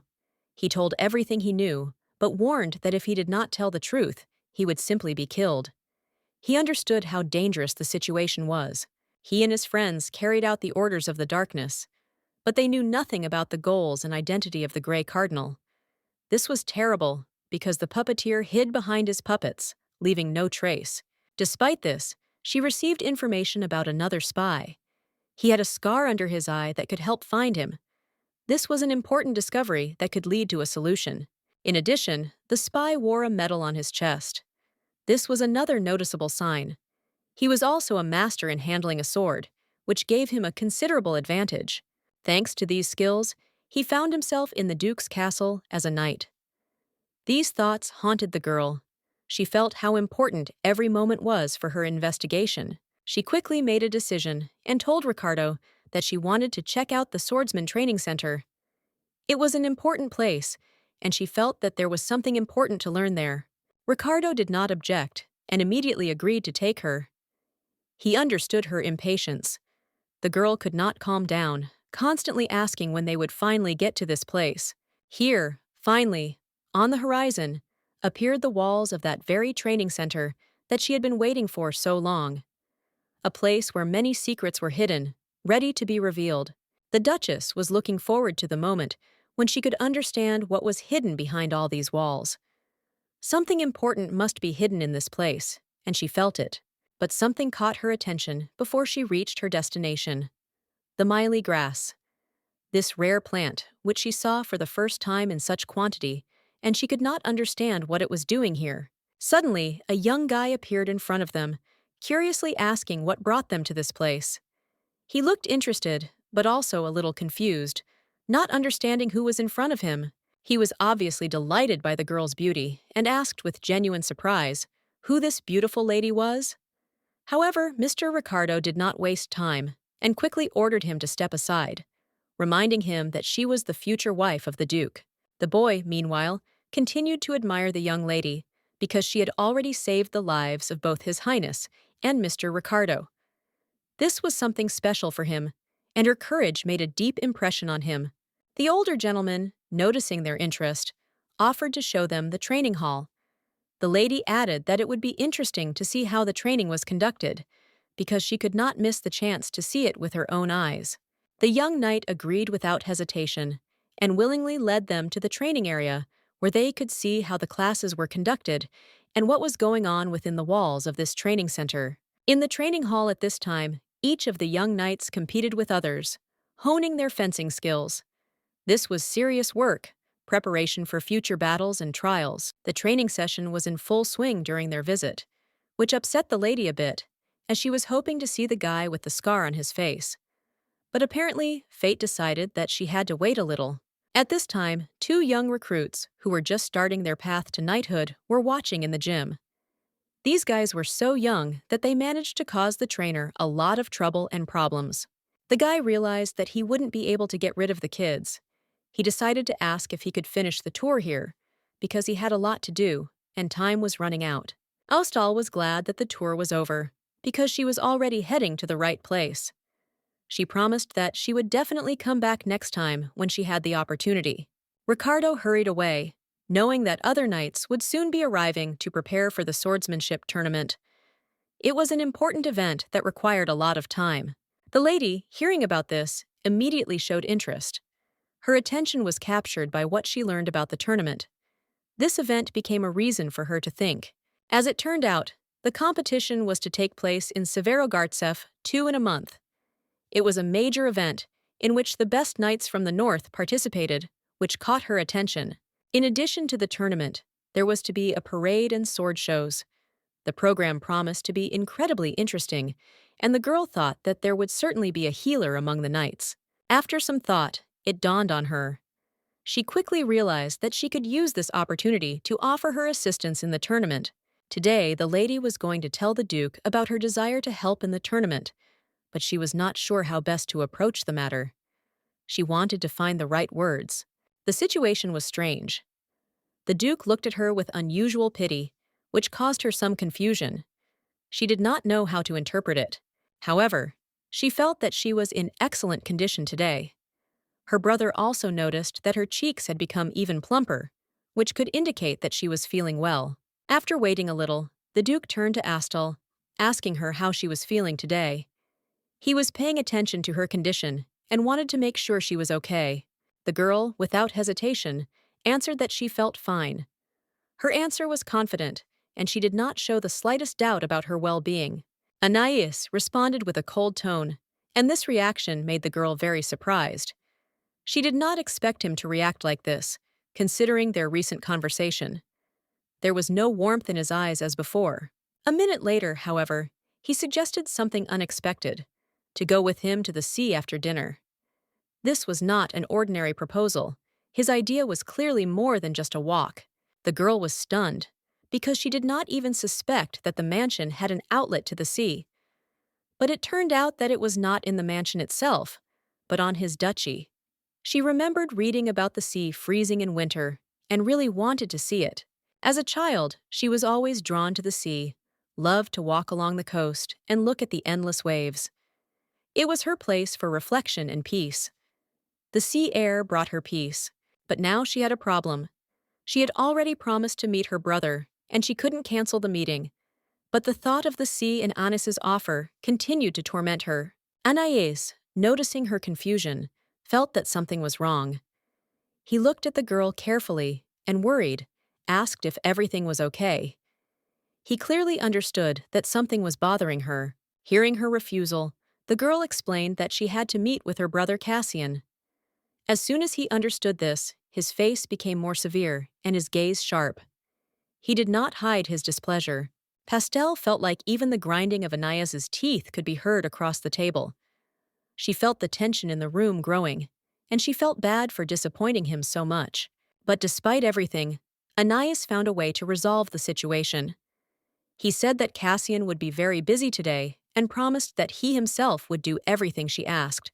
Our heroine realized that this could be her chance, but the situation was still risky. The Duke was very worried about her overwork in the medical center, and she did not know how he would react. However, she couldn't lie. Perhaps it would have been better to say that she was going to the tournament in search of someone.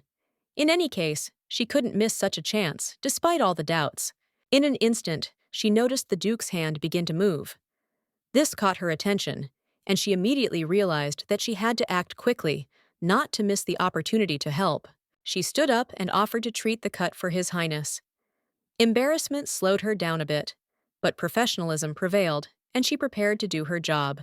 The lady prepared the necessary instruments, laying them out neatly on the table. Everything was at hand, bandages, a syringe, and various vials with unknown contents, ready for use. A special box contained the entire set for treating wounds. Syringes, bandages, bottles of medicine. Everything was carefully selected so as not to miss a single detail during treatment. She took his hand and quietly announced that she was beginning the treatment. Her voice was confident, but inside she felt a slight anxiety because the Duke's comfort depended on her actions. She warned him that the treatment might be a little painful, but that he was unlikely to feel much discomfort. This was important, so that he would not worry unnecessarily. Suddenly, the Duke pulled his hand away. He was a little tense, and she immediately asked if everything was okay, if it hurt. His reaction worried her. When she touched his hand, his muscles tensed strongly, and she decided to act quickly to minimize possible discomfort and not give him time to hesitate. Like a true professional, she used various medications and bandages to patch up his arm as quickly and efficiently as possible. Everything went according to plan.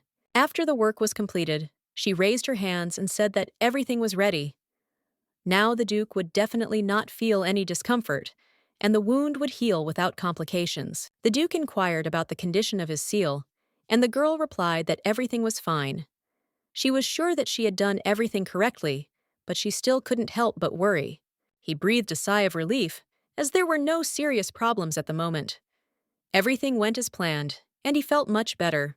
There was an awkward pause between them, but it was quickly broken by the Duke himself, who said that in any case she would look after his health, giving him no reason to worry. She spoke in detail about the method she used herself, which was simple, fast, but extremely effective. Listening to her, you could see how much she admired this method.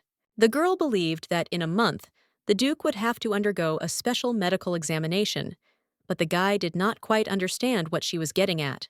He immediately decided to ask her directly what she was really trying to achieve.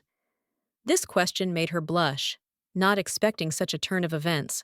Although it seemed obvious, she still decided to clarify. There was a knight's tournament in a month, and she hoped that he would take part. His Majesty was interested in how she knew about this event, and she said that she heard about it in the training hall. Anais was even more surprised by her answer, and she confirmed her words and added that she just wanted to see how the young knights trained. Then she asked if the knight Kostian was capable of showing off his skills just for fun, without having anything serious in mind. The Duke thought that the girl blushed at the memory of that guy, and this made him wary, although he could not understand what exactly had upset her so much. Anais felt jealous and became very angry, asking if she liked Cassian. It was an important question for him, which tormented his thoughts. The girl, realizing that His Majesty had misunderstood her, immediately exclaimed, trying to explain that it was a misunderstanding.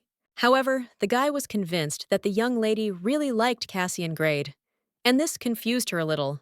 This conclusion came as a surprise to her, because she had not thought that her words could lead to such conclusions in His Majesty. Suddenly, the guy declared that he himself was a knight, which was an unexpected and even somewhat strange statement for the girl.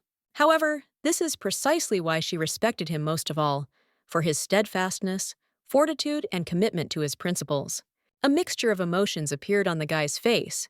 He seemed to have calmed down, but at the same time, anger was noticeable in his gaze. Something inside him clearly did not give him peace. The lady did not know how exactly to behave at this moment. However, she quickly realized that His Majesty especially loved to be praised, like many others. She told how she had recently attended a knight's training session. She added enthusiastically that she now also wanted to become part of their ranks and participate in training. But the guy thought this idea was too risky. He immediately sensed the danger in this proposal and could not allow anything to go wrong. Astel assured him that everything would be fine, as she would be by his side, and His Majesty would be able to protect her. She was confident in her abilities. With her sincere smile and confident tone, she waited for a response from the guy who couldn't decide how to react to her words. He was so surprised to hear such words that, without thinking, he inclined his head towards her, showing his confusion. His concern for her was obvious, and this sincerity in the relationship touched the heroine's heart, making her heart beat faster.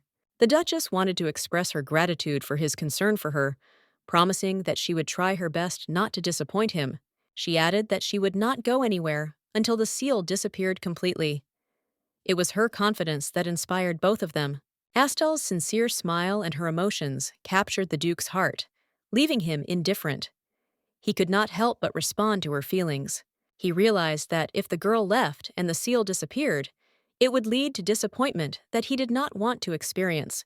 He felt like a little boy abandoned by everyone, and immediately asked if she would leave once the seal was dispelled. The question seemed important to him, but at that moment it was too simple. A smile appeared on her face as she replied that such questions were completely unnecessary. It was obvious, and she didn't understand why he was even asking, but she didn't say anything about it. Suddenly, taking her hand, he asked how they treated her in the castle. He was truly worried, knew that her situation was not easy, and was ready to offer help. Despite the beautiful atmosphere, the castle was still a foreign place to her. It was not her home, and she felt a little lost here. His expression changed immediately, which she noticed. His words and behavior changed. He became more and more gloomy. It became obvious that he was overcome by unpleasant thoughts and experiences, and this could not help but affect his condition. The Duke's skin turned pale, and his face showed concern. At that moment, he realized that he urgently needed to call a physician, but he was too weak to make a decision right away. Walking through the garden, she thought about the Duke's fate, because she was worried about his condition. But the doctors could not find anything serious, although they suggested that the problem could be related to the seal. She couldn't understand what was happening and didn't know how to help. She was near him all day, touching him often, but she didn't notice anything unusual. This added to her worries. Even the doctor, having examined him, found no reason to worry. However, this did not stop her from worrying. They both held hands, and it was clear that she cared about his condition. Anais gave her simple but very useful teleportation bracelets. It was convenient, especially if she needed to go somewhere urgently. She accepted the gift with gratitude. As he carefully placed the bracelet on her hand, she felt a slight tickle that made her blush. But she was sure that this gesture had no romantic intentions. She had no experience in relationships and didn't know what to feel. Showing care was important to her, but she tried not to think about it and remained reserved. To distract herself from these thoughts, she decided to walk around the castle and look at the moon. It was one of the few pleasures that brought her peace and tranquility. But suddenly, she noticed something strange against the background of the moon. In its light, a silhouette was barely visible, which resembled either a bird or a bat. It was mysterious and attracted attention. The silhouette soon became clearer, and she realized that it was something unusual. To her surprise, it was a magical animal, and it was moving towards her with some purpose. A moment later, a small fox appeared in front of her, holding an envelope in its mouth. The animal looked cute, but her attention was drawn to the envelope it carried with it.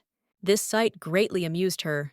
She could not help but smile and, curiously, asked the little animal what he was doing on such a night, whether he had brought any message.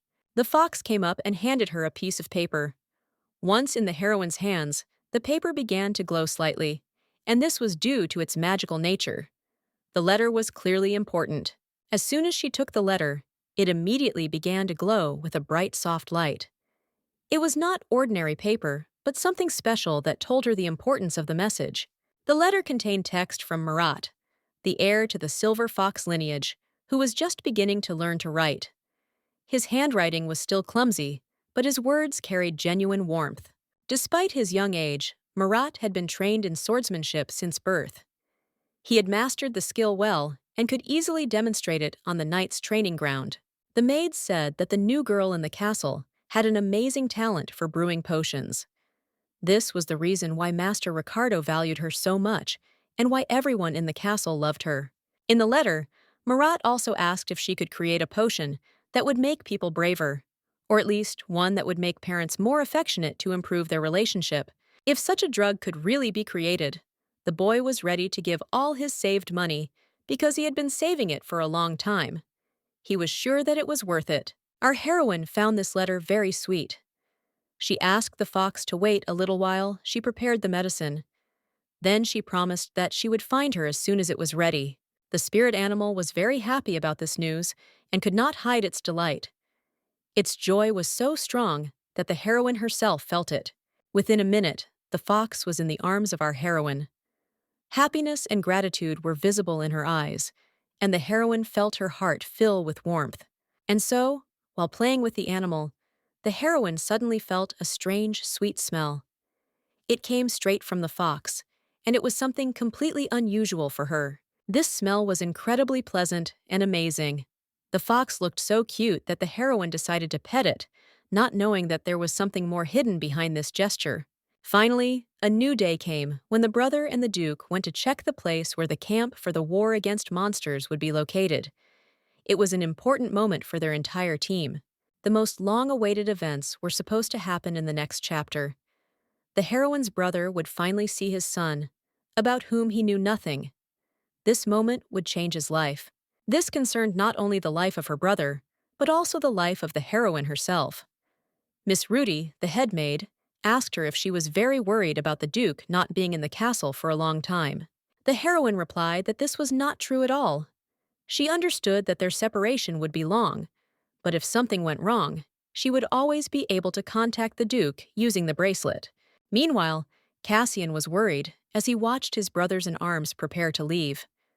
Although it was time for him to go, his anxiety did not let up, and his body shook violently with excitement. He was gloomy and nervous. His body was shaking, and everything indicated that his intuition was working like never before. In fact, a few hours ago, he received an alarming letter that spoke of big problems. It concerned his sister, which worried him greatly. Until now, there had been no problems, and this worried him.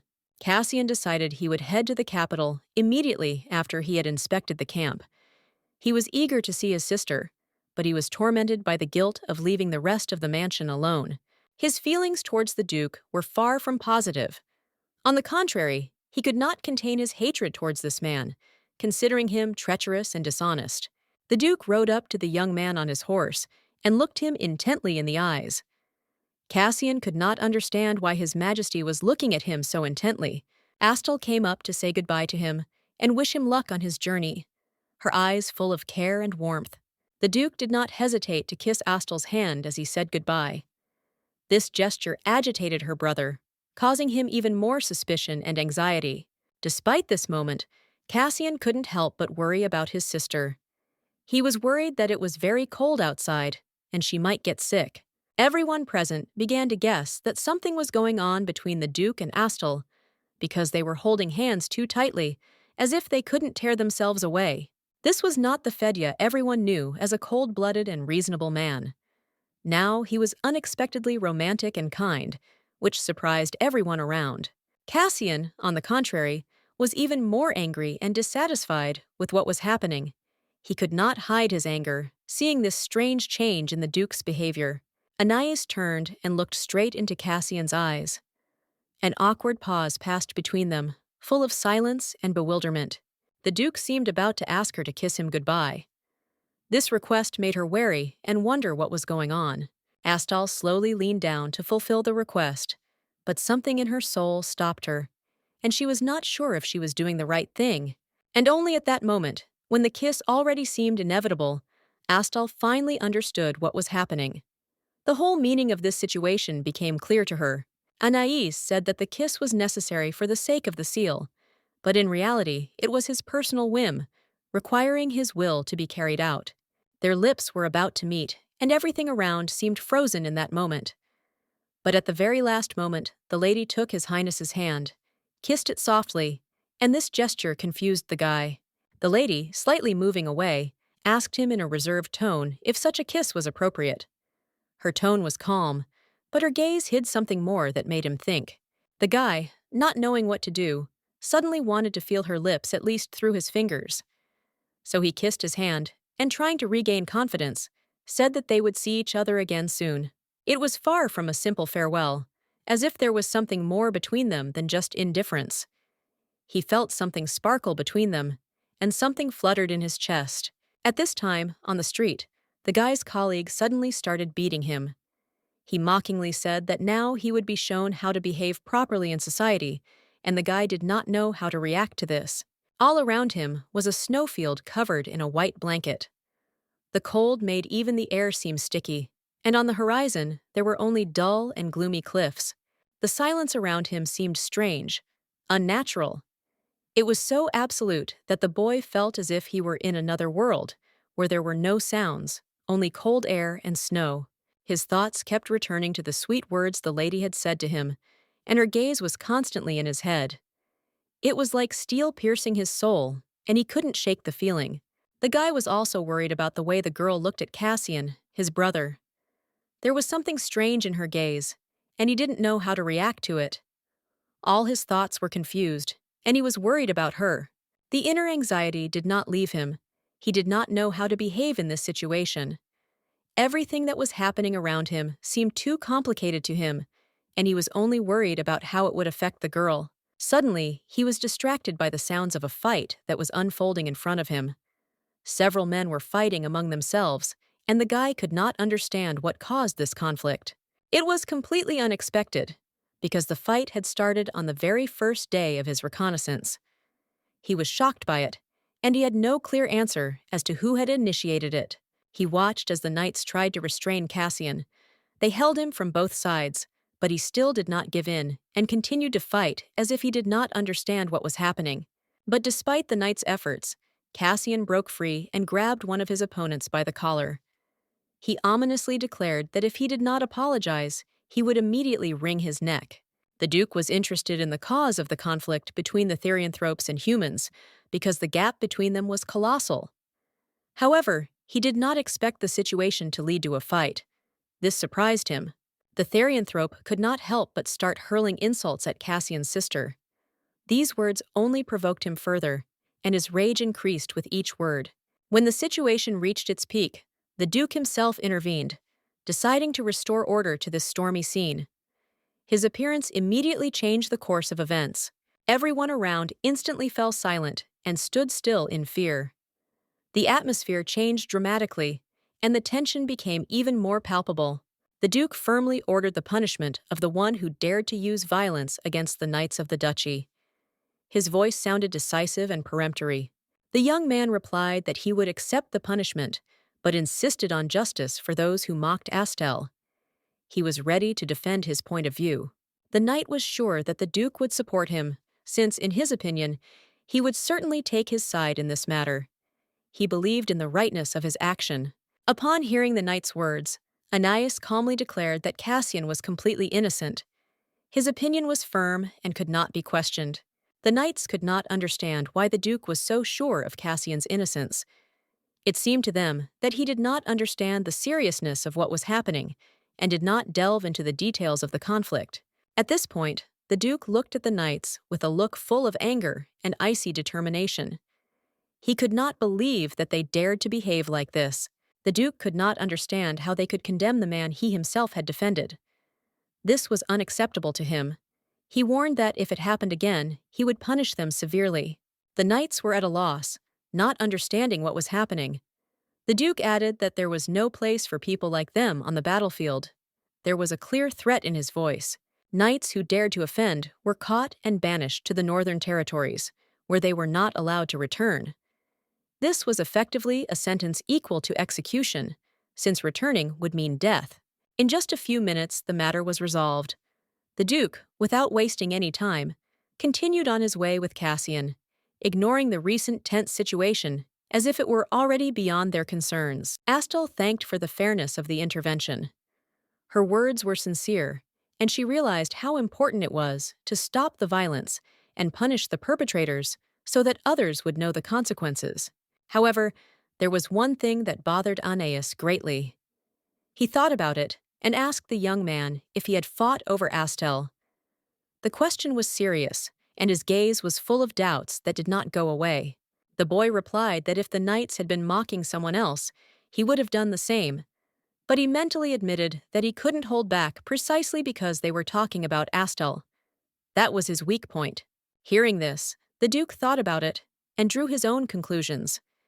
He was glad that he had understood everything correctly and expressed satisfaction that the young man was ready to act in the girl's interests, even if it put him at risk. The Duke decided to be straightforward and asked the knight to show no further interest in his ward. It was important for his own peace and the girl's safety, and he did not want to allow complications. However, the guy saw nothing but a strange sense of ownership, which he had experienced more than once. It seemed to him that the Duke was too attached to Astel, and this was beginning to alarm him. Only now did the youth begin to realize that the Duke was probably in love with the girl. It became obvious, and his inner tension increased, because the Duke's feelings were more than just concern for his ward.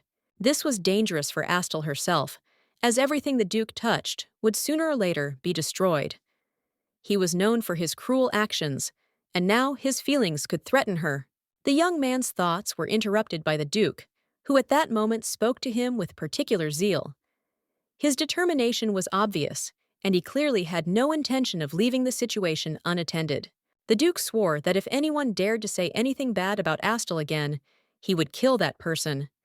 His words sounded menacing, and it seemed that he was ready to carry out his threat immediately. The captain, speaking with his protege, explained that, in any case, they had no choice but to give him a probationary period. This measure was necessary to show that actions must have consequences. Still, the Duke made a decision and took action. They could not turn a blind eye to the youth's actions, and now he had to return to the capital, where his further fate and strict examination awaited him. The main character's brother felt the injustice of what was happening. He was sure that he was not to blame for the beginning of this stupid fight, because it did not start with him. He could not understand why he found himself in the center of the conflict. However, after thinking for a while, he realized that there was a positive side to this situation. It was a great chance, because in this way he could get to the capital first and advance his business. He immediately decided to send a letter to his sister through the bird so that she would know of his intentions. He was in a hurry and could not tell her everything in detail, so he only told her the most necessary things. A suspicion arose in his mind about Duke Aeneas. He considered him extremely suspicious and preferred to keep his distance from him, fearing that his presence could only add to the trouble. He asked his sister not to touch him until they met again. He knew their relationship could be complicated, but it was important that she understood his request. A fair was to be held in the duchy soon, at which our heroine's charges, Jenny and her friend, were going to sell cookies and many other tasty treats. Mrs. Stahl also planned to set up her stall at the fair, but kept secret what she would sell. This intrigued everyone who knew her reputation, and everyone expected something unusual. And so, finally, our heroine arrived at the fair, where she was happily greeted by Miss Dell. She had prepared the perfect stall for her. Everything was done in a style that perfectly matched the tastes and preferences of the woman. The colossal difference between our heroine's shop and other retail outlets was immediately noticeable. In addition, the woman tried to make each product name unique, which added even more charm to her trade. The engraving on the shop sign, where its name was written, was made of 20-karat gold, which immediately attracted the attention of passers-by and became a noticeable detail at the fair. The lady began offering her wares to everyone passing by. She was sure that everyone who stopped by her shop would definitely find something of interest, and that her wares would not leave anyone indifferent. The first clients were young guys who showed interest in the hair growth balm. They began to ask about the product with curiosity, and our heroine happily began to talk about its benefits. He tried to make the hair that had fallen out grow back, and the frizzy hair become smoother, but the process seemed too strange, almost magical. He began to doubt the reality of what was happening. To make sure the drug was effective, he asked to use it on his mustache, because it just couldn't grow despite all his attempts. This was an important test for him. The lady happily spread the product on his face, and in the blink of an eye, his mustache became lush and beautiful. It was an effect that astounded everyone present. Everyone who was nearby was simply shocked by such an incredible result. They immediately decided that they would buy this balm without thinking, because the effect was amazing. Another woman, whose dog began to shed heavily and lose fur, also turned to the balm. She also hoped for a miracle, like everyone else. Soon a crowd of curious people gathered around the heroine, who had similar problems with their pet's fur. They were all ready to try this miracle balm. People no longer had to worry about their pets losing hair or becoming fluffier. Even baldness was no longer such a big deal, because now there was a way to deal with it. In a few minutes, a huge crowd had already gathered around the shop where the balm was sold. Everyone was amazed by the quick and effective result, which became a sensation. The heroine's charges were delighted with the way things were going. They came to see her shop, and its success was a real miracle to them. It was what they had hoped for. They were pleasantly surprised by the beauty of the shop and the quality of preparation. The place looked very neat and attractive, which only increased their admiration. It was an incredible success. Even the heroine herself did not expect such a result. She did not think that the reaction would be so positive and lively. This popularity soon led to great interest from her father, who had many artifacts. Although she already had Sam's artifact for communication, she still did not understand how to use it. She needed to learn how to use her appraiser's abilities to properly assess the artifact and be confident in how to use it to contact spies or find the power broker. Duke Aeneas had one big problem. He constantly hid his identity. But, fortunately, over time, the novel revealed some important aspects of his character, including his hair loss problem. Whenever he heard about some new hair growth elixirs, he would immediately try to contact those who could help him, hoping that this would be the solution to his problem. At this time, the director of the medical center, Melis, approached them. He was dressed with impeccable taste, as always, and it seemed that he had not seen the girl with whom he had his affairs for a long time. It was this Melis who once greatly abused our heroine. He was a vile man who secretly stole the medicines that she worked so hard to create. Before, she had never even suspected that she would be able to resist such a person. Now, however, she began to understand that she had the power to fight him. Melis didn't stand on ceremony for long, and immediately began to be sarcastic, trying to get her angry, as if he was deliberately testing her strength, hoping that she would give in. The lady, however, did not succumb to his provocations and answered with restraint that everything was fine with her, trying not to show that his words could hurt her. In fact, he was extremely annoyed. It angered him that a simple girl like her was in such a favorable position and could even compete with important people like him in the Duke's mansion. For Melis, this was a real insult. He could not understand how some little man could bypass him, getting ahead of him in what concerned his own interests. He decided that this time she would be used by him again. He was going to take away everything she had achieved, as he had before, to regain control of the situation. After all, she was just a poor beggar, and this gave him reason to believe that she was worth nothing in his eyes. Melis chuckled and began to tell her that everyone was talking about her hair growth balm. He wanted to know the secret, hoping that she would reveal it to him. He said that his product would sell very well, and asked to share the secret, hoping that it would help him achieve success. But his request met with an unexpected answer. Unexpectedly for him, the girl refused, and such an answer surprised him greatly. He could not believe that she dared to reject his request, and even more so, refused so decisively. Her refusal angered him terribly.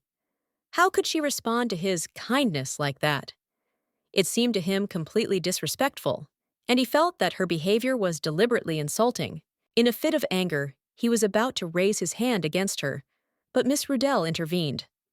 She stopped him, not allowing him to continue his threats, and by her intervention prevented further aggression. Miss Rudell asked who he was, which alarmed the young man. This question confused him. He felt that the situation had become dangerous and did not know how to answer such an unexpected question.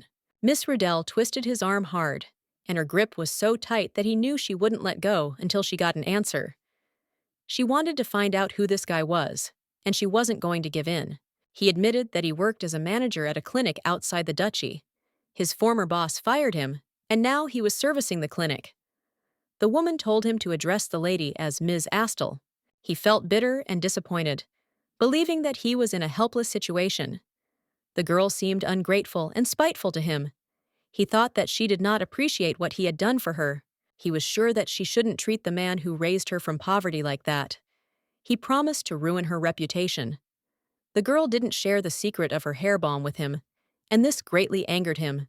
A few days after the incident at the fair, the former director of her clinic began actively spreading rumors. He said that the girl had betrayed her mentor by not giving the secret to the hair balm. However, despite the gossip, the Trianthropes were not interested in rumors about the man. They discussed more the secret of the hair balm itself, and this was much more important to them than the story about the girl itself. Thanks to these rumors, talk of the balm began to spread far beyond the duchy. The balm became popular even in distant lands, and the girl received additional attention and recognition. Suddenly, His Excellency decided to contact the girl. This decision was unexpected, and everyone was intrigued, which made him interested in her fate again. Special artifacts were used for communication, but for some reason, the connection with the girl was not established. The question remained unclear, and everyone was puzzled by this circumstance. And now, finally, he met her. As always, he was enchanted by her appearance, her magnificence, but now that he saw her again, he realized that his feelings had become even stronger. He noticed her for the first time, and it even seemed like a smile appeared on his face. Meeting her gaze, he felt a slight excitement that he had not experienced before. It was something unusual for him. The girl asked how he was doing, and the guy smiled and said that everything was fine. He immediately asked about her affairs, asking about her well-being, showing concern and attention. She replied that she was doing just fine. There had been a fair in the duchy a few days ago, and she had also set up her stall, proud to be able to take part in such an event. She happily reported how much everyone admired her products, and everything quickly sold out. The products were sold out in no time, and she was happy that her work was so highly appreciated. Only now did the Duke realize what she had gone through in Therianthropes. He was shocked by how much discrimination she had suffered, but he had never thought about it before. These thoughts shook him, and he seemed to freeze in thought. His gaze became empty, and he himself found himself in a state as if he was floating in the clouds, far from reality, absorbed in thoughts. Estelle noticed his strange expression and became concerned. She cautiously asked if he was okay, not knowing what had caused such a reaction in the hero. The Duke, having somewhat recovered his senses, said that everything had been resolved as it should have been. But the lady did not understand what exactly had happened, for his words did not explain the reason for his sudden thoughtfulness. She decided to ask something important. She was interested in why the knights of the capital did not participate in the establishment of the base camp, because it was quite strange and could mean something important. The interest in the adaptation of people in a new place was obvious. The Duke replied that everything was fine with them, after which the lady was very happy to hear that her worries were in vain. He specifically said that everyone except Cassian had completed the task to see how the lady would react. This was done with the cunning purpose of causing a reaction and drawing attention to his brother's behavior. His Majesty explained that the reason for his punishment was his fights with the Trianthropic Knights, and that was why he was being punished. This explanation seemed quite plausible, but not everything was so obvious. However, this sounded strange, because the punishment for knights in the novel was usually related to actions in the duchy, which suggested possible changes in the plot. The novel could clearly begin to lose its previous form, but Cassian was not allowed to serve his sentence. His vacation to the capital to meet his son was planned, and then suddenly, the news came that he had left earlier than expected. This added new questions and doubts. The girl felt much better after hearing the news. She realized that her brother was okay, and this calmed her soul. She stopped worrying because it seemed that everything had been resolved safely. The story had not changed significantly, and now there was no need to worry. The lady, looking at the Duke, asked if everything was all right with him. Perhaps he was worried not only about his illness, but also about the worries about the current situation. But when she heard that he had accurately guessed all her symptoms, she became very worried. It meant that he was feeling worse than he seemed, and now she had to be even more attentive to his condition. The guy calmly said that it was all because they hadn't seen each other for a long time. It was strange, because there had never been such manifestations before. He tried to calm her down, although he himself was a little worried about his illness. The guy smiled at her, looking with kindness and warmth. His look was so sincere that the lady felt warm inside. It made her blush, and she could not hide her embarrassment. He wanted to meet her not only to justify his illness, but to truly feel her closeness. It was more than just physical attraction. It was a deep affection, and she promised to be with him forever. Unexpectedly, he announced that he had prepared something nice for her. The lady was surprised, and curiosity and anticipation played in her eyes. Now she was impatiently waiting for what he had prepared for her. In the end, the Duke didn't say anything important. They just chatted about local affairs, and the conversation seemed empty because they really just missed each other. It was a kind of quiet conversation, without any particular topics. Suddenly, His Majesty unexpectedly took an interest in the girl she often mentioned among her friends. He said that he would like to meet her relatives, friends, mentor, and other important people from her circle. The girl was delighted by this news. She thought that she could invite her brother to the upcoming event, but the Duke added that only those who were not related to Cassian Gray could attend. This changed her plans. Questions immediately arose in the girl's mind. What to do with the invitations? Her brother was closely connected to Cassian, and now she did not know what to do. It was necessary to choose who to invite without breaking the Duke's word. The girl could not understand why her brother and the Duke did not have a good relationship. She did not see any obvious reasons for a quarrel between them, because there were no serious conflicts between them. Everything seemed much more complicated, but despite this, she was glad that she had received permission to work as a doctor at the upcoming fencing competition. It was an important event for her, and she was ready to dedicate herself to this matter, despite all the other problems. She had no choice but to sacrifice her brother's participation in the competition for the chance to unravel who really is the Grey Cardinal behind all the behind-the-scenes games and manipulations in their world. She decided to get up and work on her journal a little. She had thoughts that needed to be written down so she wouldn't forget important moments and draw conclusions from what was happening in her life. Since childhood, she had been writing down her thoughts in this diary. It was a gift from her brother, and since then, it has become her faithful companion, where she could express everything she couldn't say out loud. In her diary, she often wrote about the Duke, who always took care of her, even when he was far away. She felt his concern and care, which gave her confidence and a sense of security. He allowed her to attend the fencing competition as a doctor, and this was an important step for her. She felt that it brought her closer to him, and it gave her joy. The next day, she went with her grandfather Ricardo, who was responsible for organizing the competition. He was an important figure in these events, and her participation made him very happy. Grandfather was glad that she would be present, as it gave him the opportunity to see her more often. He said that her help inspired him and made him feel more energetic. Our heroine smiled and promised to try hard at the competition. She was happy that her grandfather was so inclined. He, in turn, noted that her presence gave him strength and cheerfulness. During the conversation, Grandpa also asked what was going on with Mistress. He had heard that this man was spreading evil rumors about her and wanted to find out what was behind it. Ricardo promised that if Mistress continued to pester her, he would deal with him personally to stop any inappropriate rumors and interference. At that moment, Mr. Basil approached them. He was flattered that she remembered his name, and he could not hide his pride at being noticed among the others. The old man was not delighted with his appearance. He sharply asked him to get down to business and leave quickly, because he did not like it when his conversations were interrupted by strangers. The boy, despite the old man's displeasure, handed over the important documents. He said that this was necessary to organize further work and had to quickly return to his duties.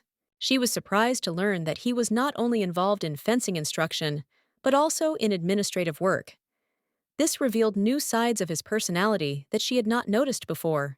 He said that the list of knights included medical questionnaires with photographs of each of them. This was necessary to check their health before the competition. The grandfather was very angry when he heard that the boy suggested meeting in the barracks. He insisted that all issues be resolved in the clinic and ordered the boy to immediately meet the girl in a more suitable place. One of the most important tasks was the completion of the work on compiling information about the knights of the duchy. Particular attention was paid to one detail, the lightning-shaped scar, which will appear in the list. The girl hoped that if she worked hard, she would be able to find the Grey Cardinal faster. But the list of questionnaires turned out to be so long that she could not stand it and fell asleep right among the documents. Having worked all night on the papers, the girl realized that she had only done a small part of the work, and the remaining mountain of questionnaires would be waiting for her. She decided to take a little rest before continuing. As she fell asleep, the girl felt a strange glow that began to emanate from the magic stone. It was a sign, and the connection that appeared was clearly not accidental, but significant. The connection was with her brother, and the reason he had decided to contact her now was obvious. It was about the child. The situation was serious, and she immediately knew she had to intervene. Through the magic stone, she saw his face, full of discontent. He was clearly worried, and the girl did not waste time. She immediately asked what had happened, and why he was calling her so urgently. She recognized that expression on Cassian's face when his anxiety was at its peak, when he was faced with something he couldn't solve. That was when he always looked like he was about to face some unbearable disaster. This face was familiar to her, and she knew for sure that he would immediately go to Rachel. There he would have to face a difficult situation related to their child, and everything seemed to be just beginning. As hard as it was, she left him, and the child, left an orphan by her death, now faced one terrible problem. He suffered from magic congestion syndrome, an illness that tormented him greatly. This disease is rare but fatal, in which the accumulated telematic energy repeatedly collides and explodes, destroying the life force and eventually leading to the death of the host. The only way to control this energy is a potion that almost no one can make. Even if someone could, the price for this potion would be astronomical. In the conversation, he was interrupted by his brother, who turned to his sister with a question, to which she answered without expressing any emotion, and asked with interest what he wanted to know from her. She didn't give anything away, didn't even show that she knew more than she was saying, and calmly asked what exactly Cassian wanted to discuss with her. Cassian asked her thoughtfully if she remembered the potion she had spent nights working on, absorbed in studying it. He knew how much effort she had put into it. She replied that she remembered everything perfectly, because she had learned to make a potion that helps control rampant mana. It was not just knowledge, but her true skill. She was proud of herself, because she had practiced a lot and swore to herself that studying these potions was not only the path to the duchy, but also a way to save her nephew, who was doomed to suffer. Seeing the suffering of her little nephew, she also experienced it, because it was extremely difficult to watch the child suffer. Her desire to cure him was motivated by this strong feeling. She said with confidence that now, having become an experienced doctor, he would be able to turn to her at any time, and she would help him. When he saw the image of his sister imprinted in a gemstone, he realized that his little sister had grown up and could now say serious and adult things that would have been beyond her ability before. He said he would contact the girl when he really needed her help and expressed gratitude for her support, realizing how important this was for him in the current situation. A few days later, as he reflected on what had happened, he realized that he did not want to place the full burden of responsibility for his son on his sister, despite all his own doubts and worries. In any case, he made a decision to come to her without delay and do it before it was too late, because everything he did was for the sake of the future child, and he could not leave him in trouble. At this time, full preparations for the fencing competition began. The main character, having looked through the entire list of participants, could not find a single knight with a lightning-shaped scar under his eye, which was quite strange. The character in question was extremely mysterious, and her involvement this year was becoming increasingly mysterious. In addition, the hair growth balm was well known in the Empire, but the artifact appraiser never made contact. All this information greatly worried the girl. She did not know what to do next, what to do with what was happening, and how to solve all the questions that arose before her without a clear path to a solution. She was upset because her expectations were not met according to the plan, and nothing was resolved as she had hoped. However, on the other hand, there were also events that unexpectedly resolved themselves and gave a little hope. Meanwhile, Mr. Ricardo and Cardew were punishing the young man. He complained of pain, but understood that punishment was a natural part of the process. The old man, noticing his weakness, asked why he could not properly prepare for the competition. The old man was sure that the guy had walked past the hotel on purpose to spy on the main character's things, and he understood that it was a calculated act, with some intention. He couldn't be mistaken. Mr. Ricardo, always a strict enforcer of order, warned that if the boy continued to behave like this, he would deprive him of the right to be here. He did not allow anyone, not even Melis, to disturb the peace. At that moment, a small guy walked into her office, unexpectedly for everyone. He was clearly not ready to appear before her, but something made him come here that day. The little guy opened the door cautiously, greeting her with slight embarrassment. He looked as if he was afraid of breaking some invisible rule, but he decided to take this step anyway. It was the heir of the Black Fox family. Fate had led them to meet him, and the main character did not expect to meet a white heir whose story was connected to her own. He brought exactly what he promised. This boy represented one of the 4 vassal families of the Black Fox duchy. The child was from a family renowned for their magical tools and sorcery in the north. The main character could not believe that her fate would intersect with this heir. It was not just a meeting, but a moment that was to have a radical impact on her future life.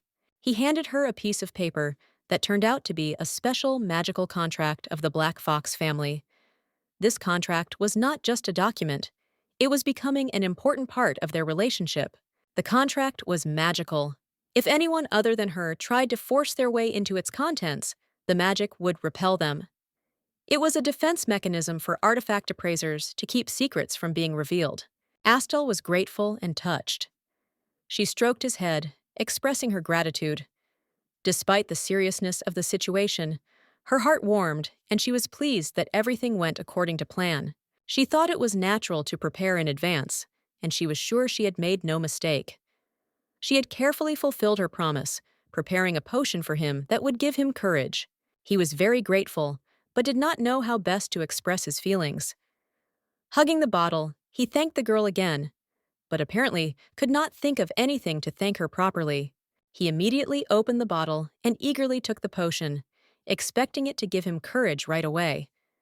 The heroine found it very cute, and she watched his reaction with a smile.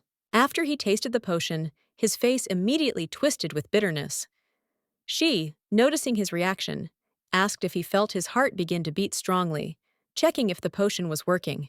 She put her hand on his heart and felt it pounding. It was the moment when he found his courage, and it was obvious that it was literally overflowing in him, like excess energy. Just from the thought that he had actually become brave, he felt this courage growing inside him with every moment, as if it were becoming more and more with every breath. Astel noticed that his voice was much rougher now.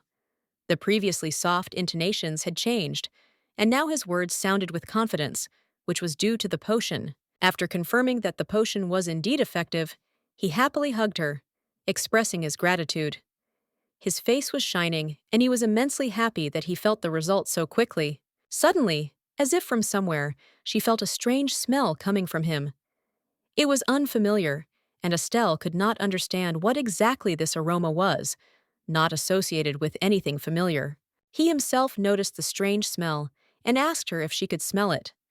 During the conversation, he told her that his father, the head of the family, also often complained about his unusual smell, but the guy himself did not notice it. This became a real mystery for Astel. She wondered what could be the reason for this unusual aroma that emanated from his body, and what exactly about him attracted her attention so much.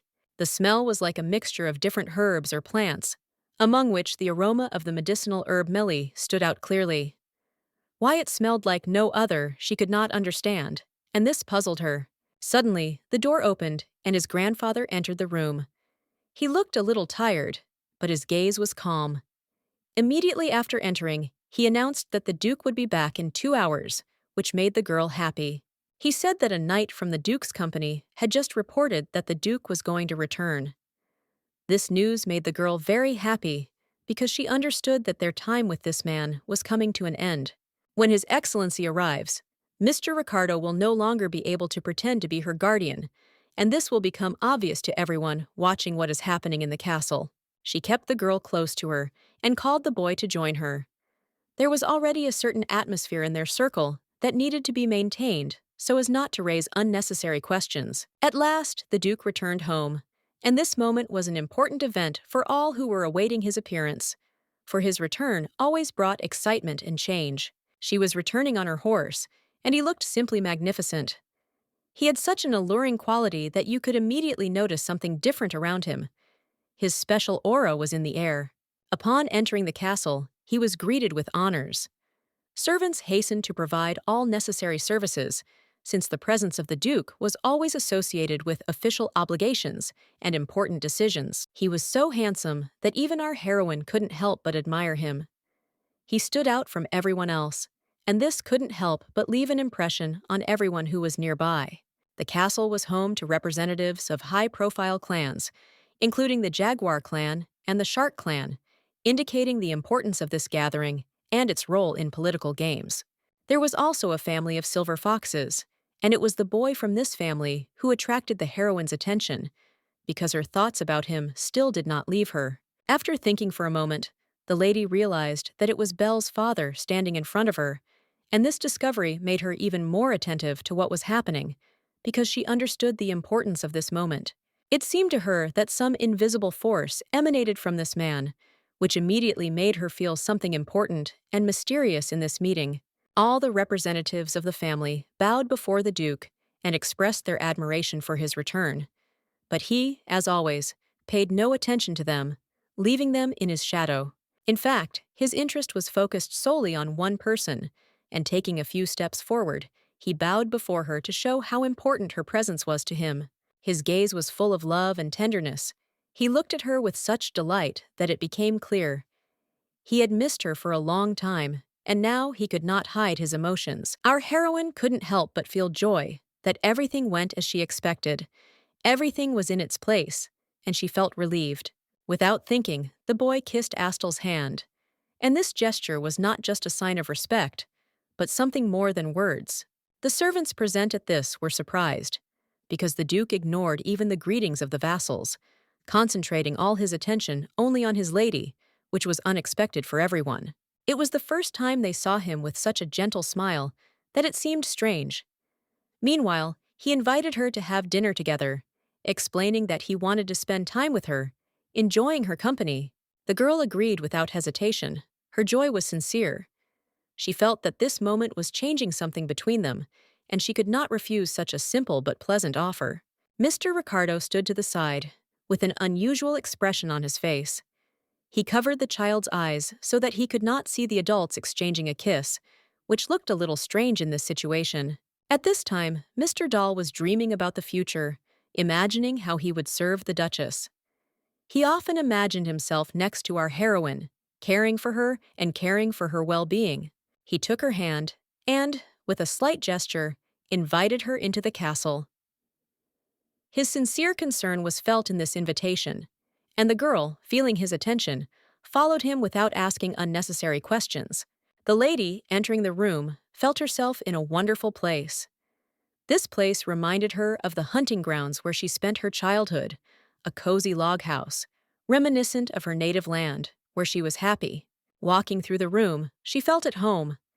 It had that cozy atmosphere she was always looking for. Everything was so familiar that it seemed to her that this place had already become a part of her life. Anais asked her to sit down and make herself at home. His words were warm, and she accepted the invitation with a smile, feeling something special in his tone that made the atmosphere even more cozy. As soon as they sat down next to each other, something important happened between them. The couple felt a strong tension. It was obvious. They had not been alone for a long time, and this added a slight excitement to their relationship. His Majesty thought for a moment, not knowing what to say.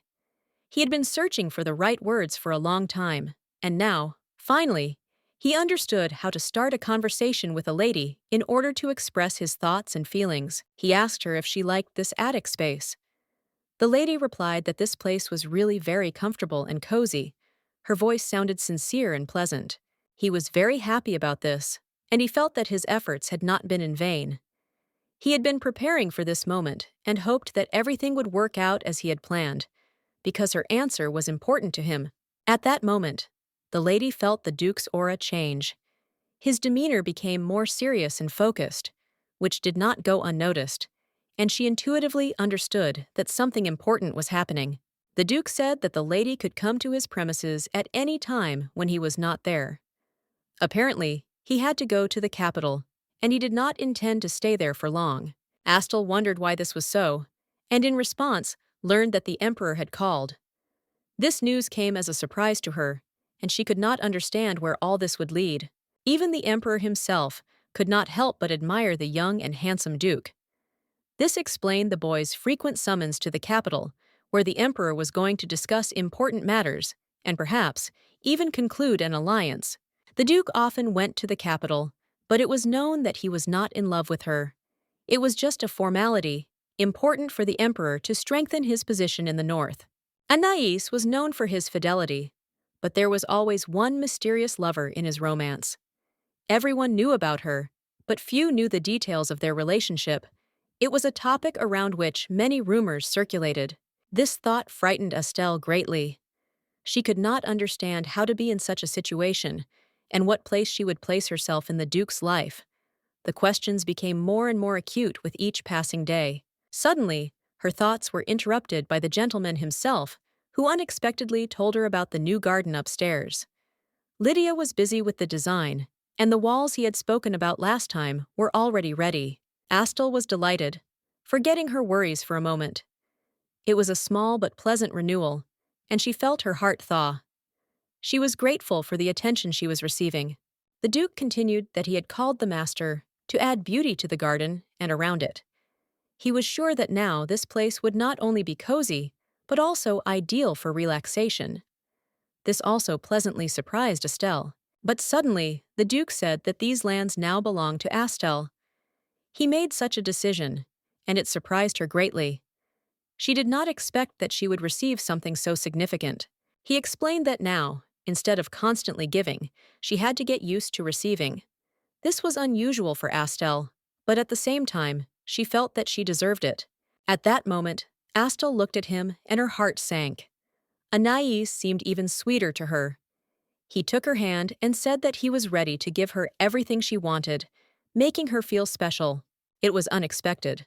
Although his gaze had seemed cold and even frightening before, it was now warm and caring. Astel felt the tension between them gradually disappear. Even his very cold hands, to her surprise, turned out to be unusually warm. She felt her body warming up, as if it had just been on fire. She asked in surprise why he had not mentioned that his hands were so hot. When they were at a considerable distance from each other, she noticed that the Duke was clearly not feeling well. The magic stone he was holding conveyed the feeling that his heart was beating too fast, and this did not escape her attention. His face was purple, just as it had been when she first noticed his condition. She had let her guard down, forgetting the importance of the situation, but now she realized that she could not delay. She had to call a doctor immediately. Getting up, she was about to call the doctor, but the Duke asked her to conduct one experiment before that. The request surprised her, but she agreed. He explained that holding her hand did not bring relief and suggested trying something more effective. He looked her confidently in the eyes and asked if he could test whether his proposed method would help. The experiment seemed suspicious to her, but in the end it was treatment, and she was ready to do everything to help the patient. She agreed, because there was no one else who could help him, and she could not leave him in such a state. After thinking for a moment, she kissed his hand tenderly, and for a moment it seemed as if emotions were overflowing him. The lady asked hopefully if he was feeling any better, but unfortunately there was no answer. It seemed that the kiss on the hand did not have the expected effect, and despite this, she plucked up her resolve. The girl blushed, already thinking about what she had to do, but she understood that there was no other way to cope. It was extremely difficult, because the Duke had an extraordinary beauty. Under the pretext of treatment, despite his doubts, he decided to take this step. The lady kissed him on the forehead, after which she asked him to open his eyes. The Duke blushed even more from embarrassment. It seemed that he had not heard the girl's request, and, nervously, asked if he could now open his eyes. He was clearly confused and did not know how to react. The lady replied that the eyes could be opened. She also realized that the gesture probably had no healing effect and that it would be better to call a doctor for more serious help. She was about to go to the door, but suddenly the Duke grabbed her hand and leaned over, asking what the kiss on the forehead meant. He looked puzzled and slightly surprised. It seemed to him that a kiss on the lips would be much more effective. After all, usually when they talk about a kiss, they mean a kiss on the lips, not on the forehead. But the girl was categorically against it.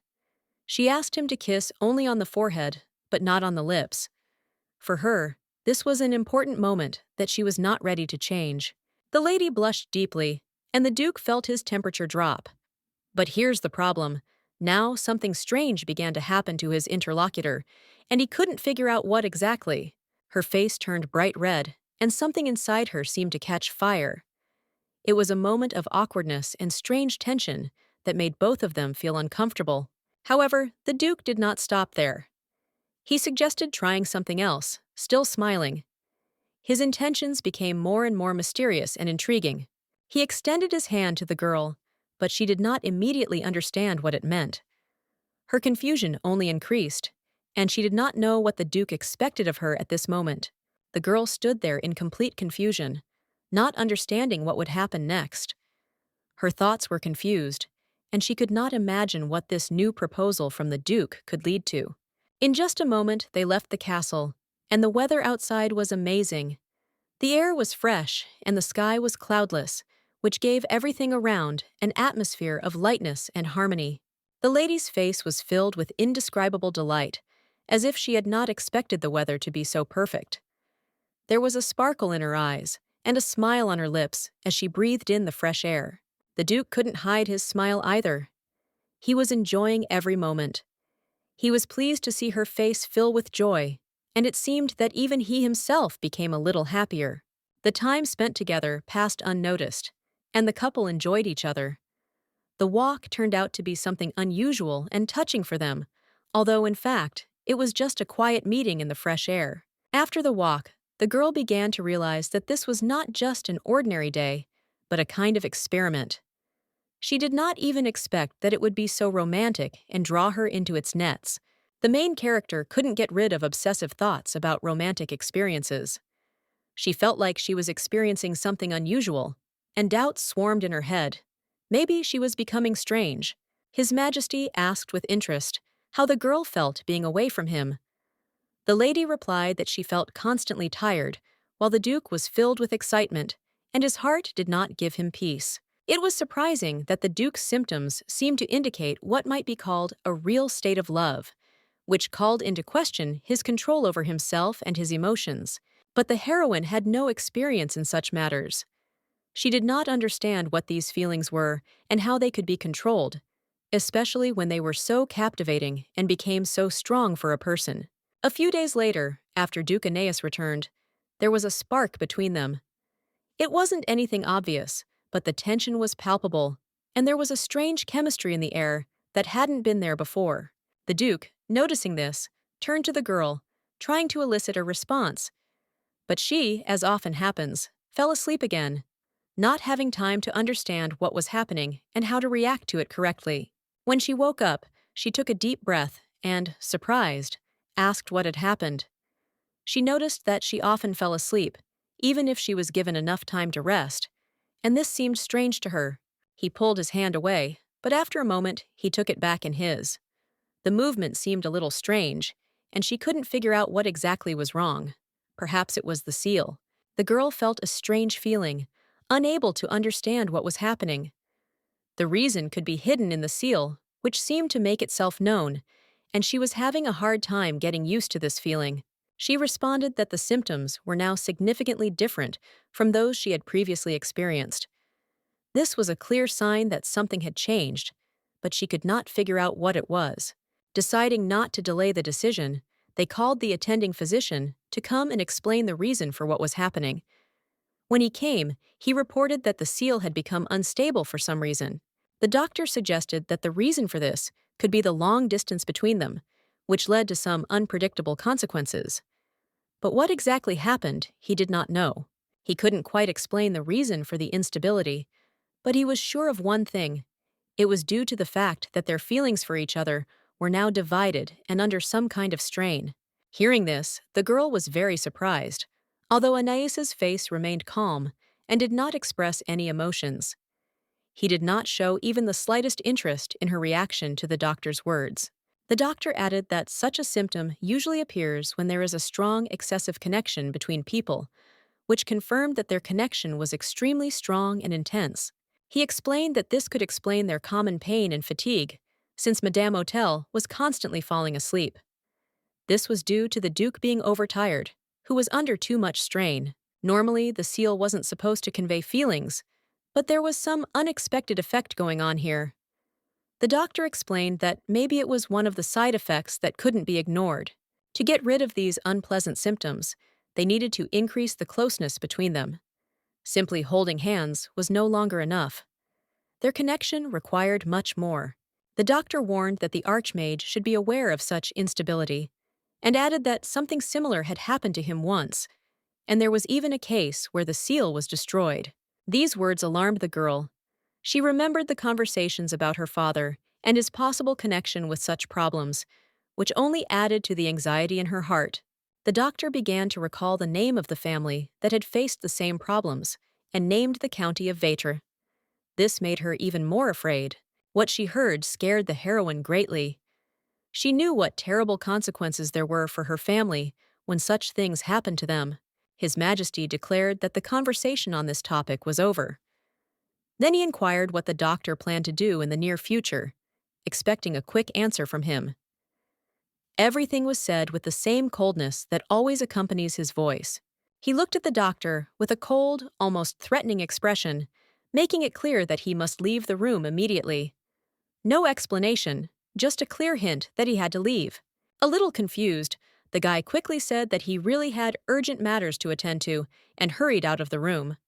He was clearly worried and had no time to waste. The situation required immediate action. He was in such a hurry that he didn't even have time to close the door behind him.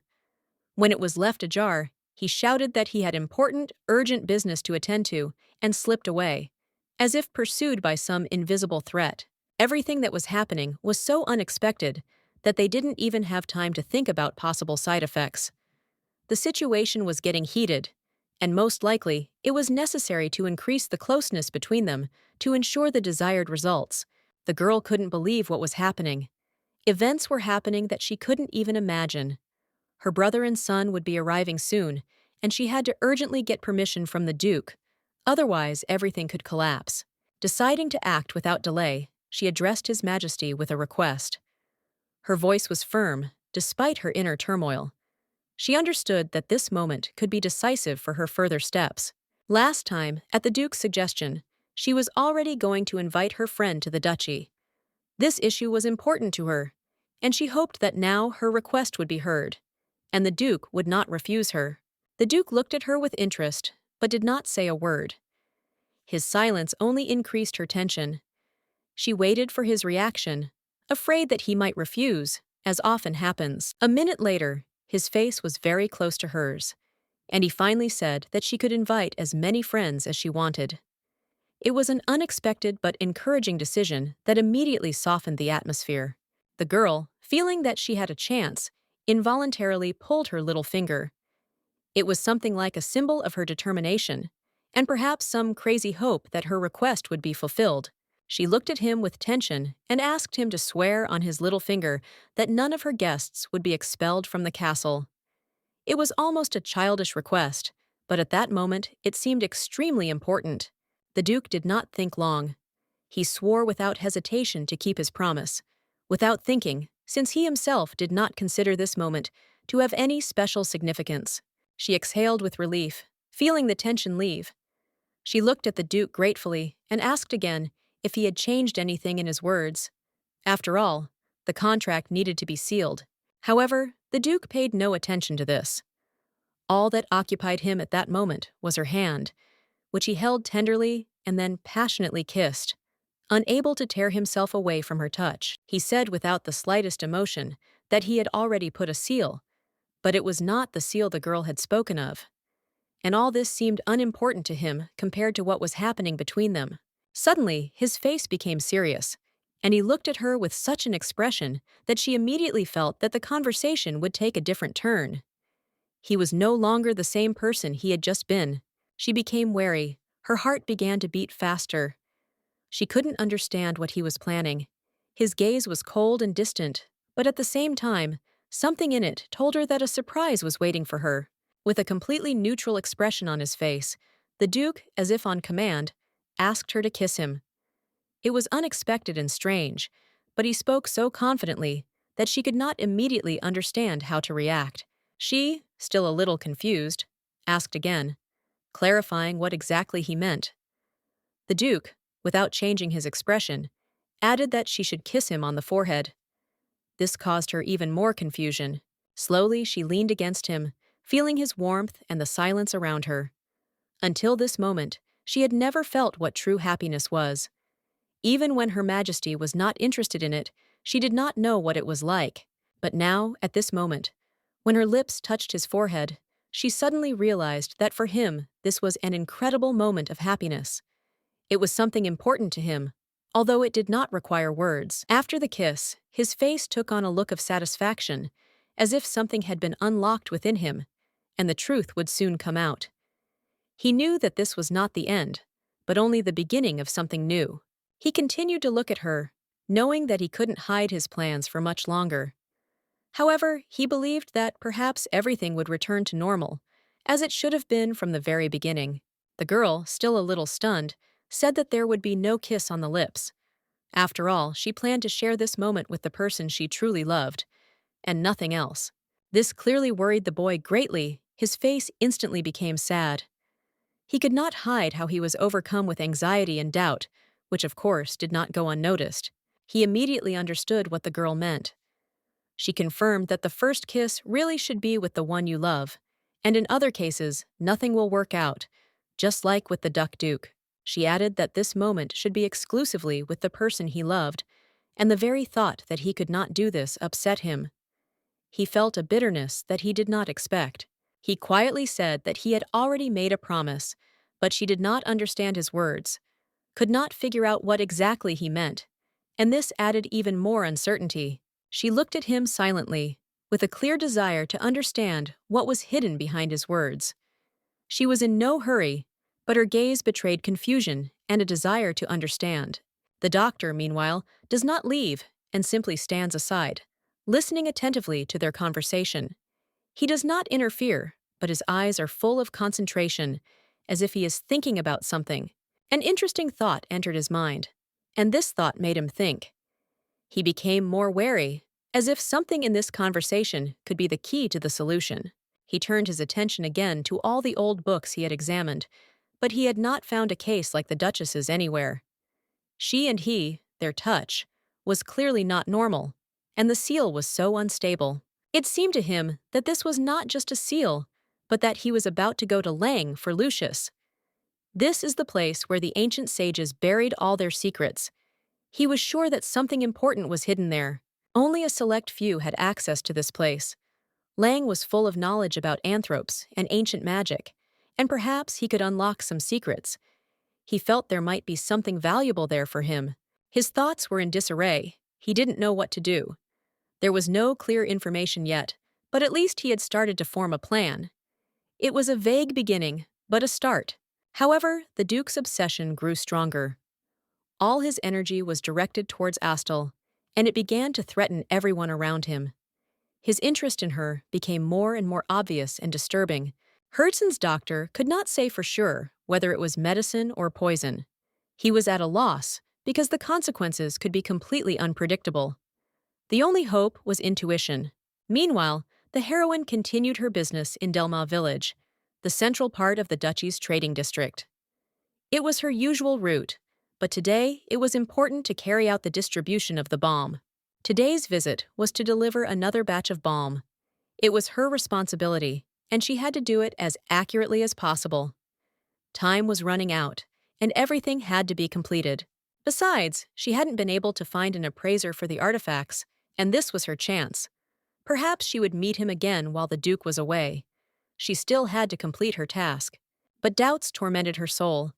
She could not get rid of the thought that Anais could be the Grey Cardinal. This feeling did not leave her, despite all attempts to distract herself. Her anxiety had been growing since she had seen his behavior yesterday.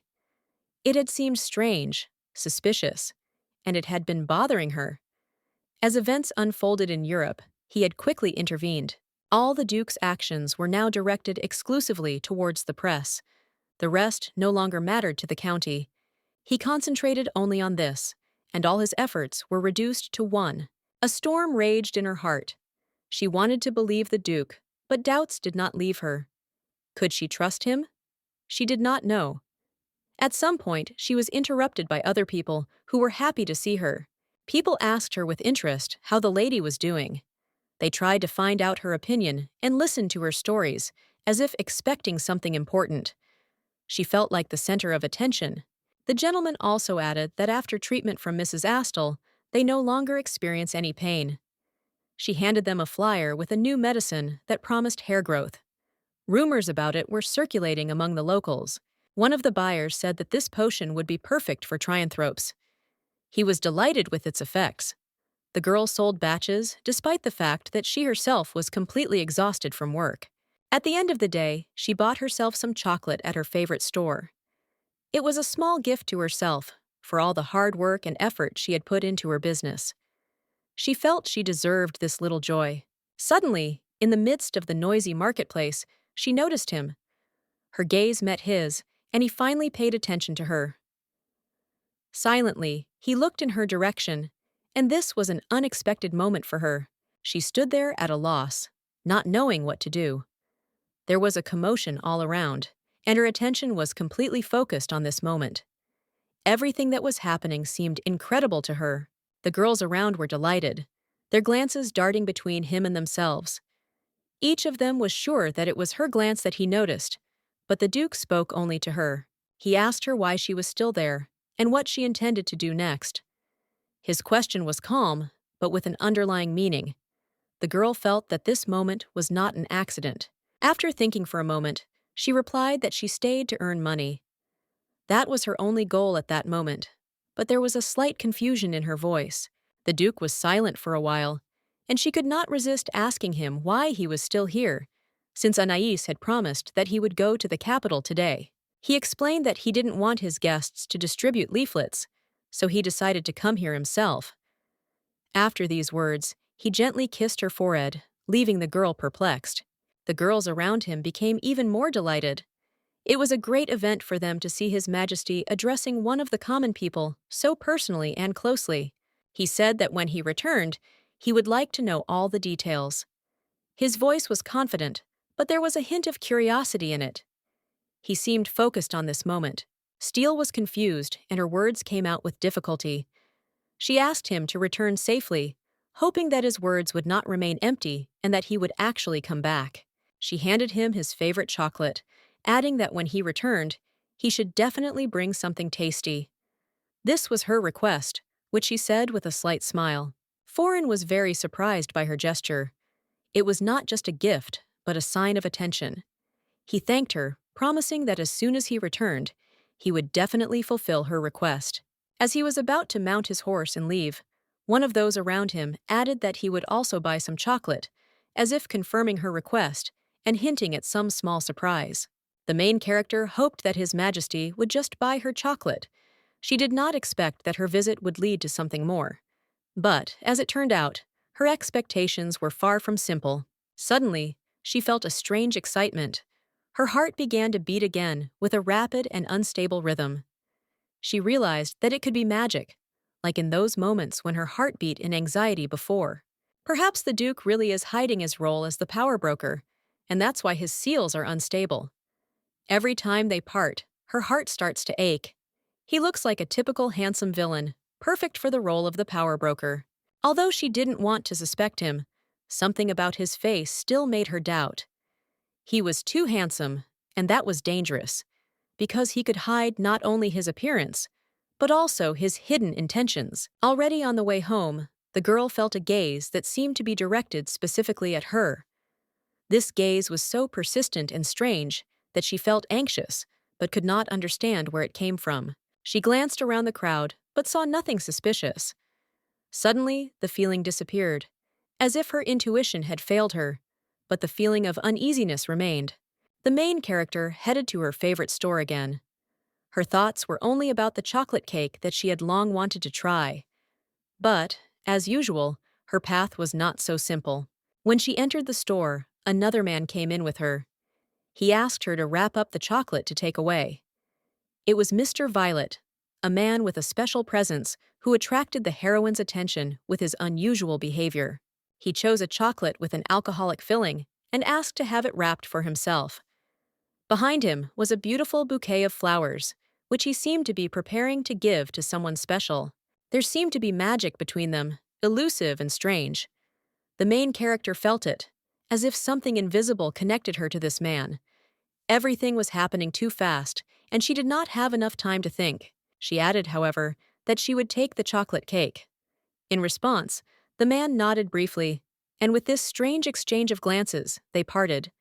But the feeling of magic still remained in the air. She left the store, and just a minute later, she saw a guy with a bouquet of flowers who was also leaving the store. He was hesitant to give the bouquet because he felt he was not worthy of the girl he wanted to give it to. Because of this feeling of despair, the man lost his balance and fell. He was sure that he had no chance, and his inner world was collapsing right before the eyes of passers-by, especially in front of this girl. Some jewelry started falling out of his pockets.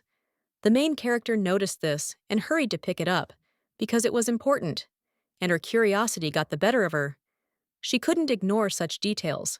When she looked closely at these objects, she realized that they were not just decorations, but artifacts filled with hidden meaning. She felt that these things had some special meaning, but she could not figure out what it was. The man thanked her for her help, and there was gratitude in his voice. He added that if he had more hair on his head, perhaps he could interest her, but now he felt that his chances were slim. Suddenly, all the facts came together. The baldness, both fashionable and natural, and the artifacts. She realized that this was probably an artifact appraiser. She asked him to listen for a while, and asked if these were artifacts by chance. Pora replied that this was indeed the case, adding that he had permission since he worked with them. He added that there were no problems with them, but the girl still wasn't entirely sure. But most likely, it was an artifact appraiser in front of her. She finally decided to ask about his hair and suggested a quick way to grow it. Perhaps this would interest him. She revealed that there was a healer in the duchy named Ostavali, who was known for her unusual hair growth balm, but she decided not to reveal her identity right away. The guy said that he had recently heard about this, but thought it was a scam. Most likely, it really was an artifact appraiser. Even Cassian couldn't find him. The main character added that if he was interested, he could contact the duchy and find Estelle there. She will give him samples, and after that, he will be able to try them. The lady added that the quantity of the product is limited, so it should be picked up as soon as possible. The next day, a raccoon-like Terrianthrope came to Mrs. Astle to evaluate the artifacts. The maid asked what she should do. After thinking for a long time, Astle said that he could be invited to her room. He was confused, because yesterday he said that he would leave everything, but the girl decided not to answer. She handed him a sample and told him to use it. The guy thought that they were trying to trick him after all. After applying a little hair conditioner to his head, he immediately acquired a great head of hair. His delight knew no bounds. He considered this a real revolution in hair care, something that even the Empire's magic could not do. He said he was ready to prepare the money, so he asked for as much of this fund as possible. But the girl said that instead of money, she wanted something else, and the guy didn't know what the lady was going to ask from a raccoon like him. He asked to take at least not a life, but the main character needed to make a contract. It was a special magical contract received from Belle, the heir of the Silver Foxes. It was necessary to ask for an appraisal of the artifact received from the father, but it was important that no one knew about the existence of this agreement. This contract obliged the stopperin to become a slave, and if anyone dared to tell about it, he would burn in fire. This was absolutely necessary, because the girl was going to look for the Grey Cardinal. She added that if Mr. Violet did not disclose this, she would provide him with hair growth products for free for 5 years. Although he does not crave fame, he is full of curiosity and passion for artifacts. so he lives a quiet life despite his outstanding abilities. Our heroine had another trump card, a lot of interesting artifacts that could be looked at. To collect such a pile of artifacts, she asked for help from Rudal, who was happy to help her. She was the one who collected all the artifacts that looked bad. He said it was nothing special. The appraiser's answer upset the girl a little, because Rudal had worked hard to prepare all these artifacts.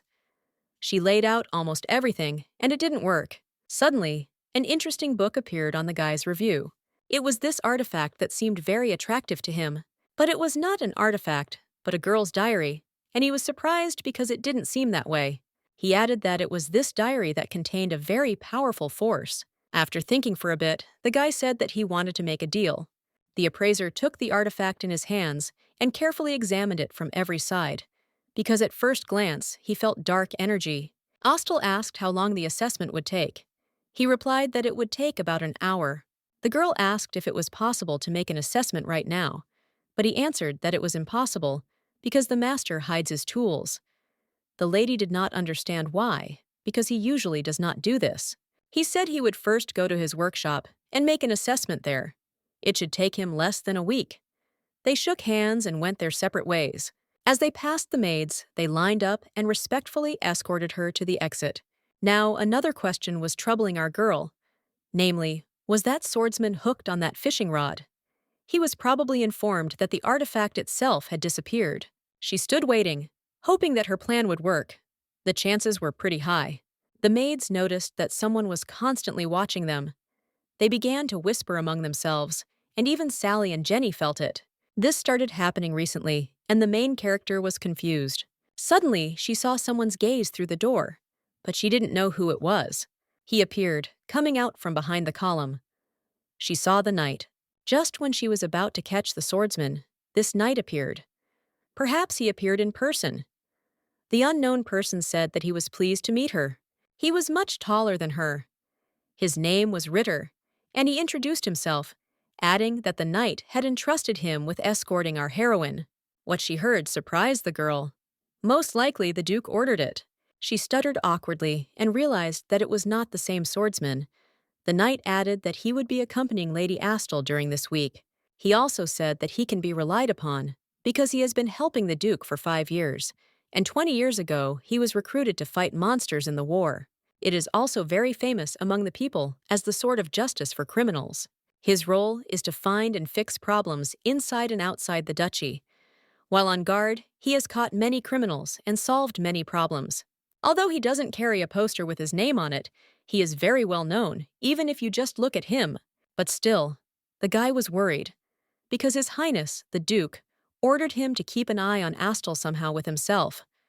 Besides, if his black soul plans something, then the Duke will have no choice but to treat him like a monster. He warned the boy again and told him that he needed to be very careful. The knight understood that the Duke's words were completely serious, and that this meant that if he did wrong, he would be punished as a monster. In the duchy, monsters were mostly castrated, so the boy was even more afraid of such a fate. Astle asked if it was true that the knight had spent 20 years in this castle, but the boy asked to be called by his name, Ritter. The girl decided to shake the guy's hand and said that they would most likely get along very well, while the knight was afraid to even touch her, because if His Highness found out about this, he would end up in the same room with the griffin. He accompanied the lady everywhere as she walked around the duchy court. Meanwhile, she said that as soon as she saw him, she immediately thought he was handsome, adding that she thought he was even more handsome when he walked next to her like that. The young man got nervous and said that he was not attractive at all, but the lady replied that he was very handsome, respectable, and honest, just perfect for her type. Ritter understood why he was sent here, because he was the only one who didn't despise Mrs. Astle, and the others were just pretending. He thought she would be afraid of him, but she looked beautiful.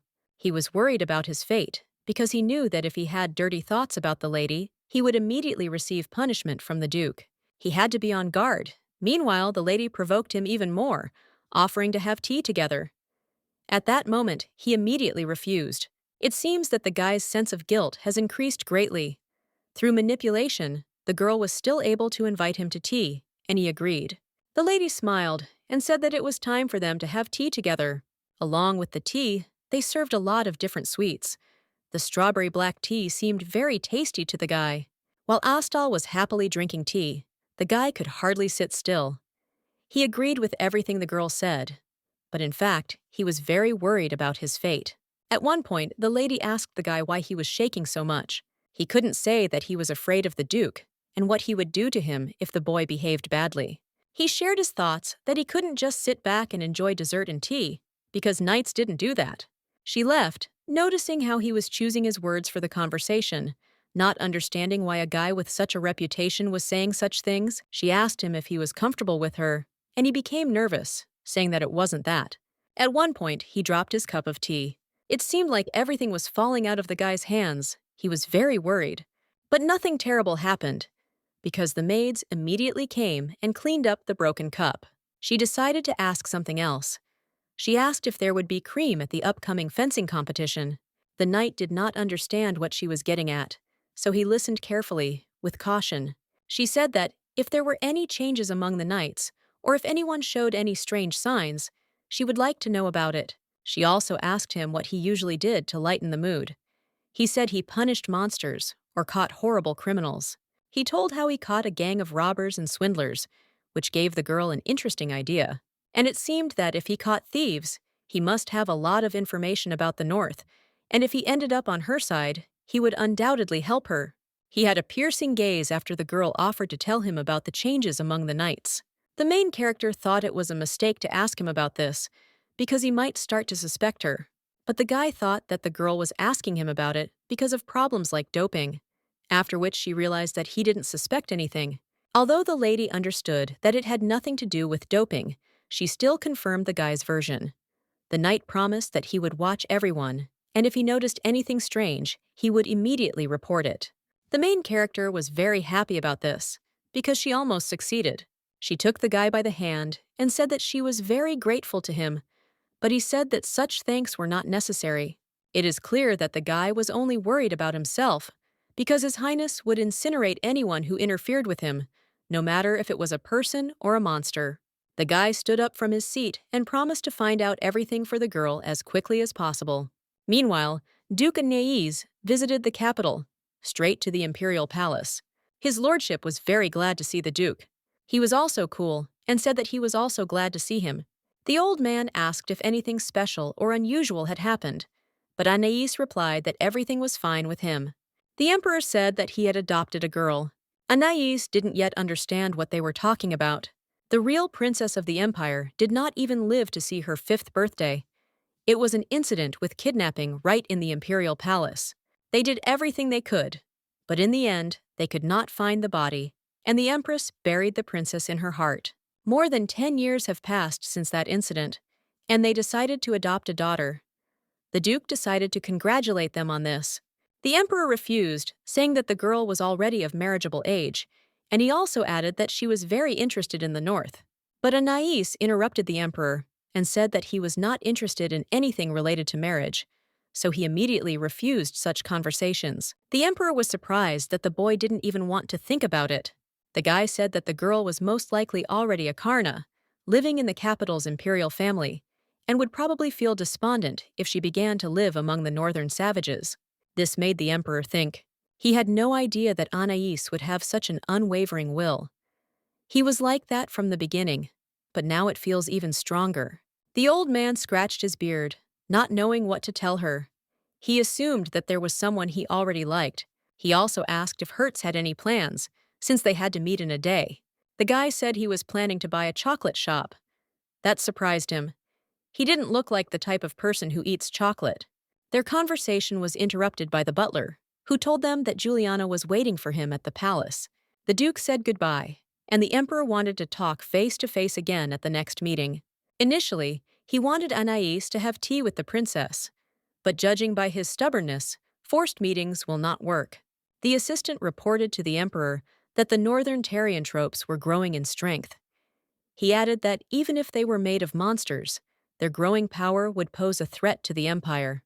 His lordship asked what the advisor proposed. He suggested conducting marriage negotiations. The emperor asked again whether the boy wanted to see the duke as his son-in-law. He added that marriage negotiations are a very good tool, and they need to implement it as soon as possible. There are more and more people in the empire who are heading north, and the number of those who are heading there is increasing, trying to circumvent imperial laws. This information made His Highness think. He understood that the Duke was hiding a lot. And besides, the exact number of different thyrranthropes was unknown. Even for a man as powerful as His Highness, looking into Aeneas's eyes makes him feel as if he has encountered a beast with a glint in its eyes. It was acknowledged that this could not continue. Otherwise, the Duke's influence would get out of the control of their imperial family. Father said the boy was damn right, and before that happened, they had to make sure the Duke was on their side. The principal replied that this was all true. If they did not do this, then at any moment he could become their enemy. Meanwhile, the emperor was walking, and for some unknown reason, his cheeks began to burn. It could be due to fatigue or another printing problem. In any case, in the entire imperial palace, he did not see a single one of these people sticking their noses out. Suddenly, he saw the maid with the butler. It must be because of the bad reputation he got during the war with the monsters that everyone fears him. Looking at himself, he increasingly realized that he was similar to people. The sweetest thing about Ecofests in the capital is the chocolate mood. It was the leader in chocolate sales. It is so famous that people go there instead of salons. Even today, debuting ladies gather there, and the biggest problem for such young ladies is the escort knights themselves. It seems that the girls were discussing Cassian among themselves. They did not know whether he had a lover, because he was the flower of the entire capital and a public treasure. They were just crazy about this guy. While gossiping among themselves, one of the ladies said that he was a treasure to society and always behaved very gently with girls. The ladies also discussed the recently published issue of Knights and Ladies magazine. It featured an exclusive anonymous interview with a woman who told of an unforgettable night with Cassian. The ladies were either crazy about him. One of them said the guy was simply amazing. They literally idolized him, worshipping his looks and constantly repeating how amazing he was. The girls even blushed from strong emotions and different imaginations. The next gossip was that the Duke had arrived in the capital. They also know that he most likely came here to get engaged to the princess. She grew up and was born into the Kant family. The new princess became the daughter of the imperial family. She pretended to be a princess from a village girl in one day. At first, everyone despised her and called her a country bumpkin with a visunto. But now that everyone had seen her during her debut, no one dared to treat her with contempt anymore. She looked simply incredible. She was so beautiful that it seemed like flowers were falling around her wherever she went. Her every move sparkled. A princess with such dignity and beauty is a strong, beautiful duchess. She is a very good match. The girls began to dream again and say that the young princess would again get the best of everything. Suddenly, one of them became deeply thoughtful. She was shocked. She seemed to see the Duke. They even stopped eating and listened, turning towards His Majesty. It was him. He was so handsome and incredible that the girls were left breathless. They gasped in unison when they saw him. It was indeed the Duke. They were not at all puzzled by what he was doing there, but he said that he had come here to sign a contract to purchase the cafe. The owner of this establishment was shocked by such a statement because she had no intention of selling this place. She immediately took out the papers, and he said that the buyer's name should be written down to Master Evan. This is the name of his assistant. The former owner of the chocolate shop suggested that he try something. From the taste of the sweet product, he realized that his beloved liked it. Even though he doesn't like sweets, it's still not bad if Steele likes it. He thanked the girl and said that he was returning to the north, and she would go with him. He also added that on the day of departure, it would be better if the lady prepared chocolate. The young lady replied that she remembered everything and would definitely prepare it. Meanwhile, the resting noble ladies simply stood there, stunned by the grandeur of His Majesty. They became even more shy when he looked at them. Most likely she is the same age, thought His Majesty Anais. They all wore white hair ornaments. He didn't understand what kind of hairpins they were. Out of curiosity, he approached the girls, and they became very scared. He also noticed that they had a journal open with a page about Cassian Gray. He asked what it meant that Cassian Gray's energy is not exhausted. Now he realized that the guy was literally the flower of the empire. Meanwhile, the girls were very worried, not knowing what the Duke would do with them.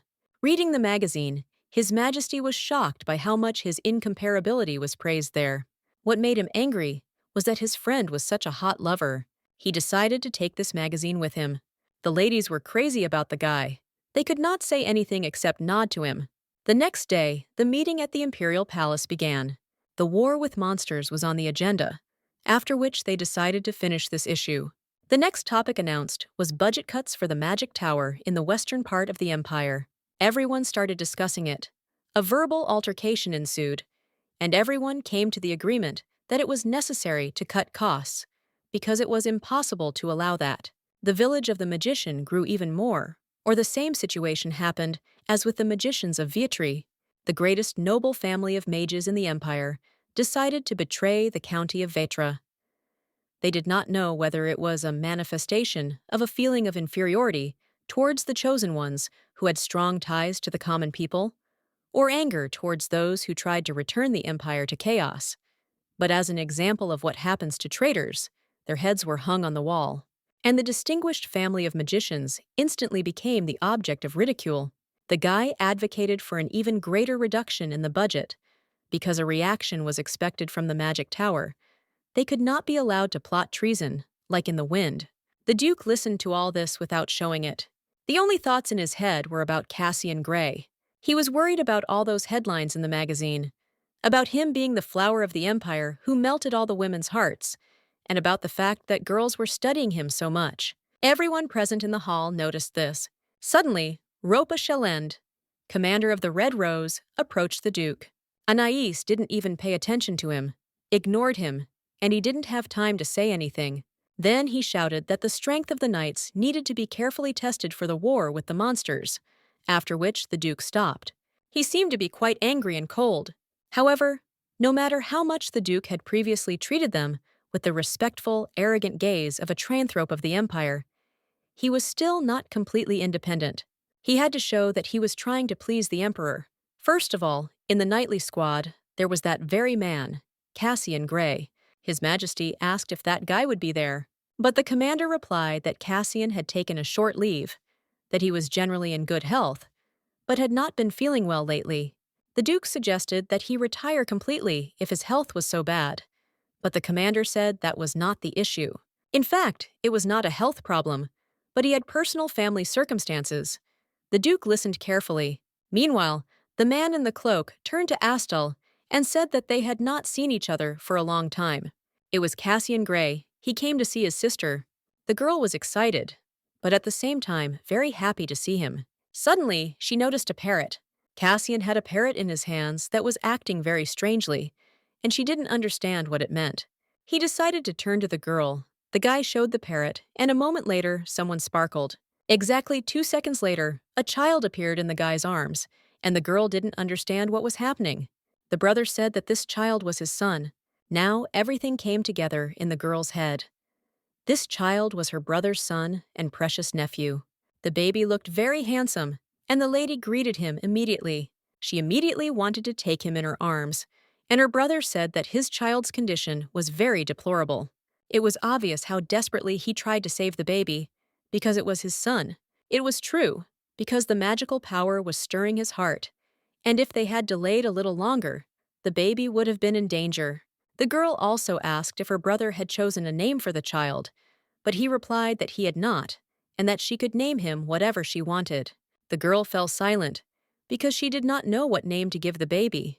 That is, unfortunately, Kostian was ready for his death, so he did not give the child a name right away. If Cassia names him, it will be like a testament before death, the first and last time. Our heroine swore to protect this child. As she was leaving, she asked her brother to take care of himself. He hugged her because he hadn't seen his sister for a long time, and wished her luck, saying that he would definitely pick them up. She picked up the child in her arms, saying that his mother had abandoned him. It's amazing because he can already talk normally. If he starts talking, it will be even cuter. She wanted to teach him to speak as quickly as possible, and he also needed to be given medicine so that he would grow up healthy. Everyone around turned their attention to the lady. She showed them the child.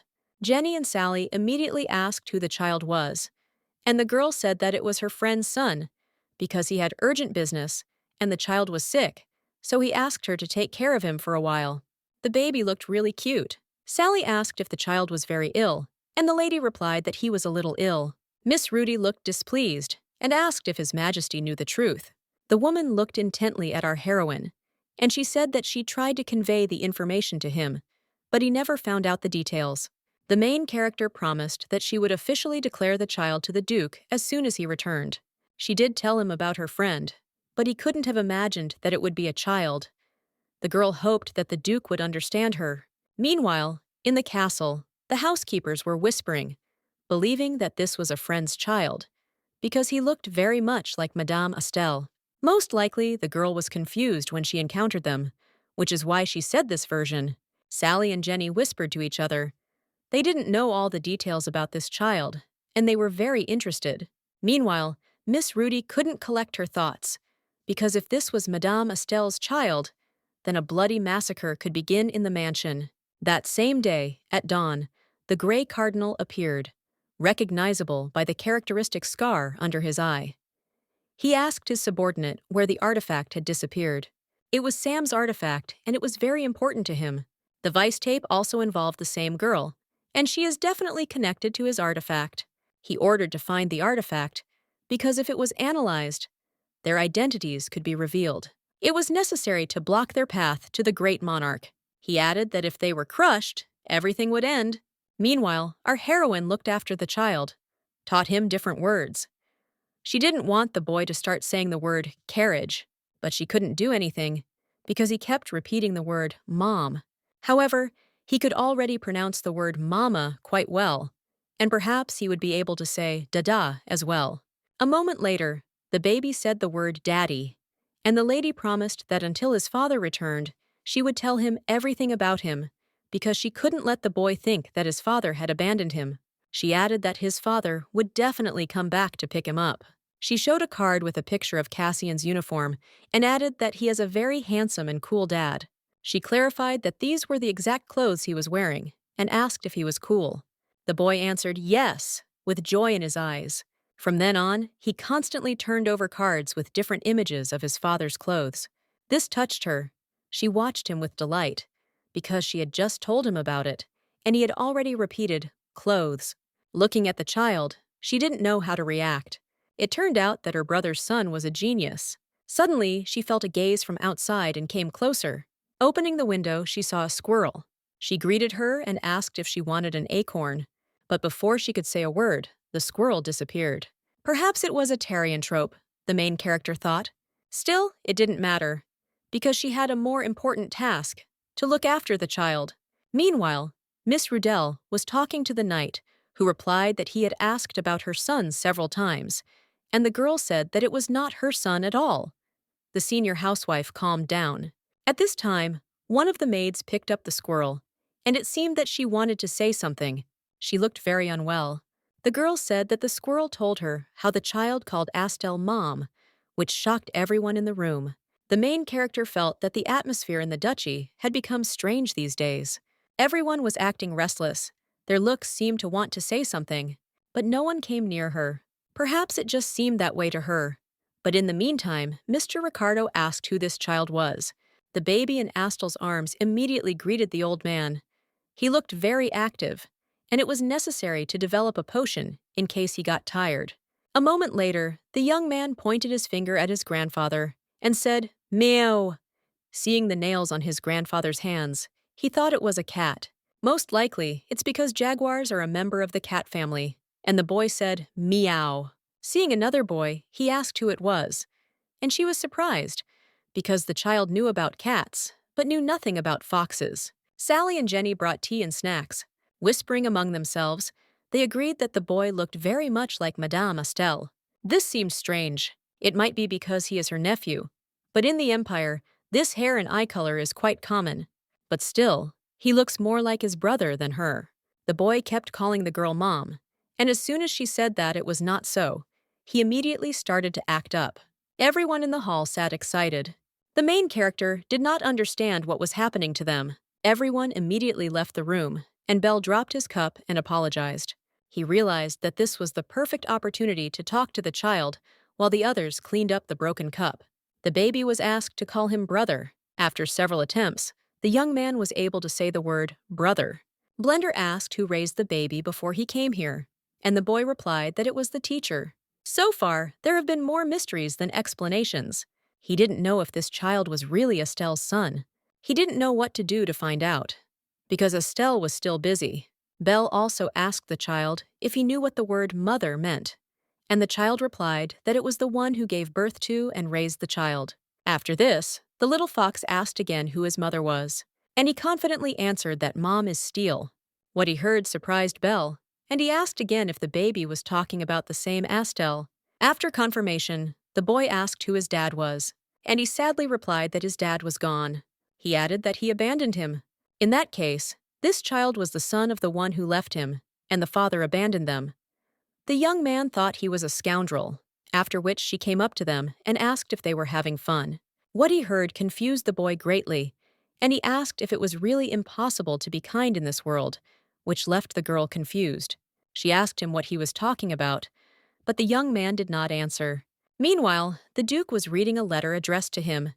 It was from a friend of Madame Estelle, Retro. He had arrived in the duchy. He regrets and reports that some details are still there, but to get more detailed information, he asked to come back and see for himself.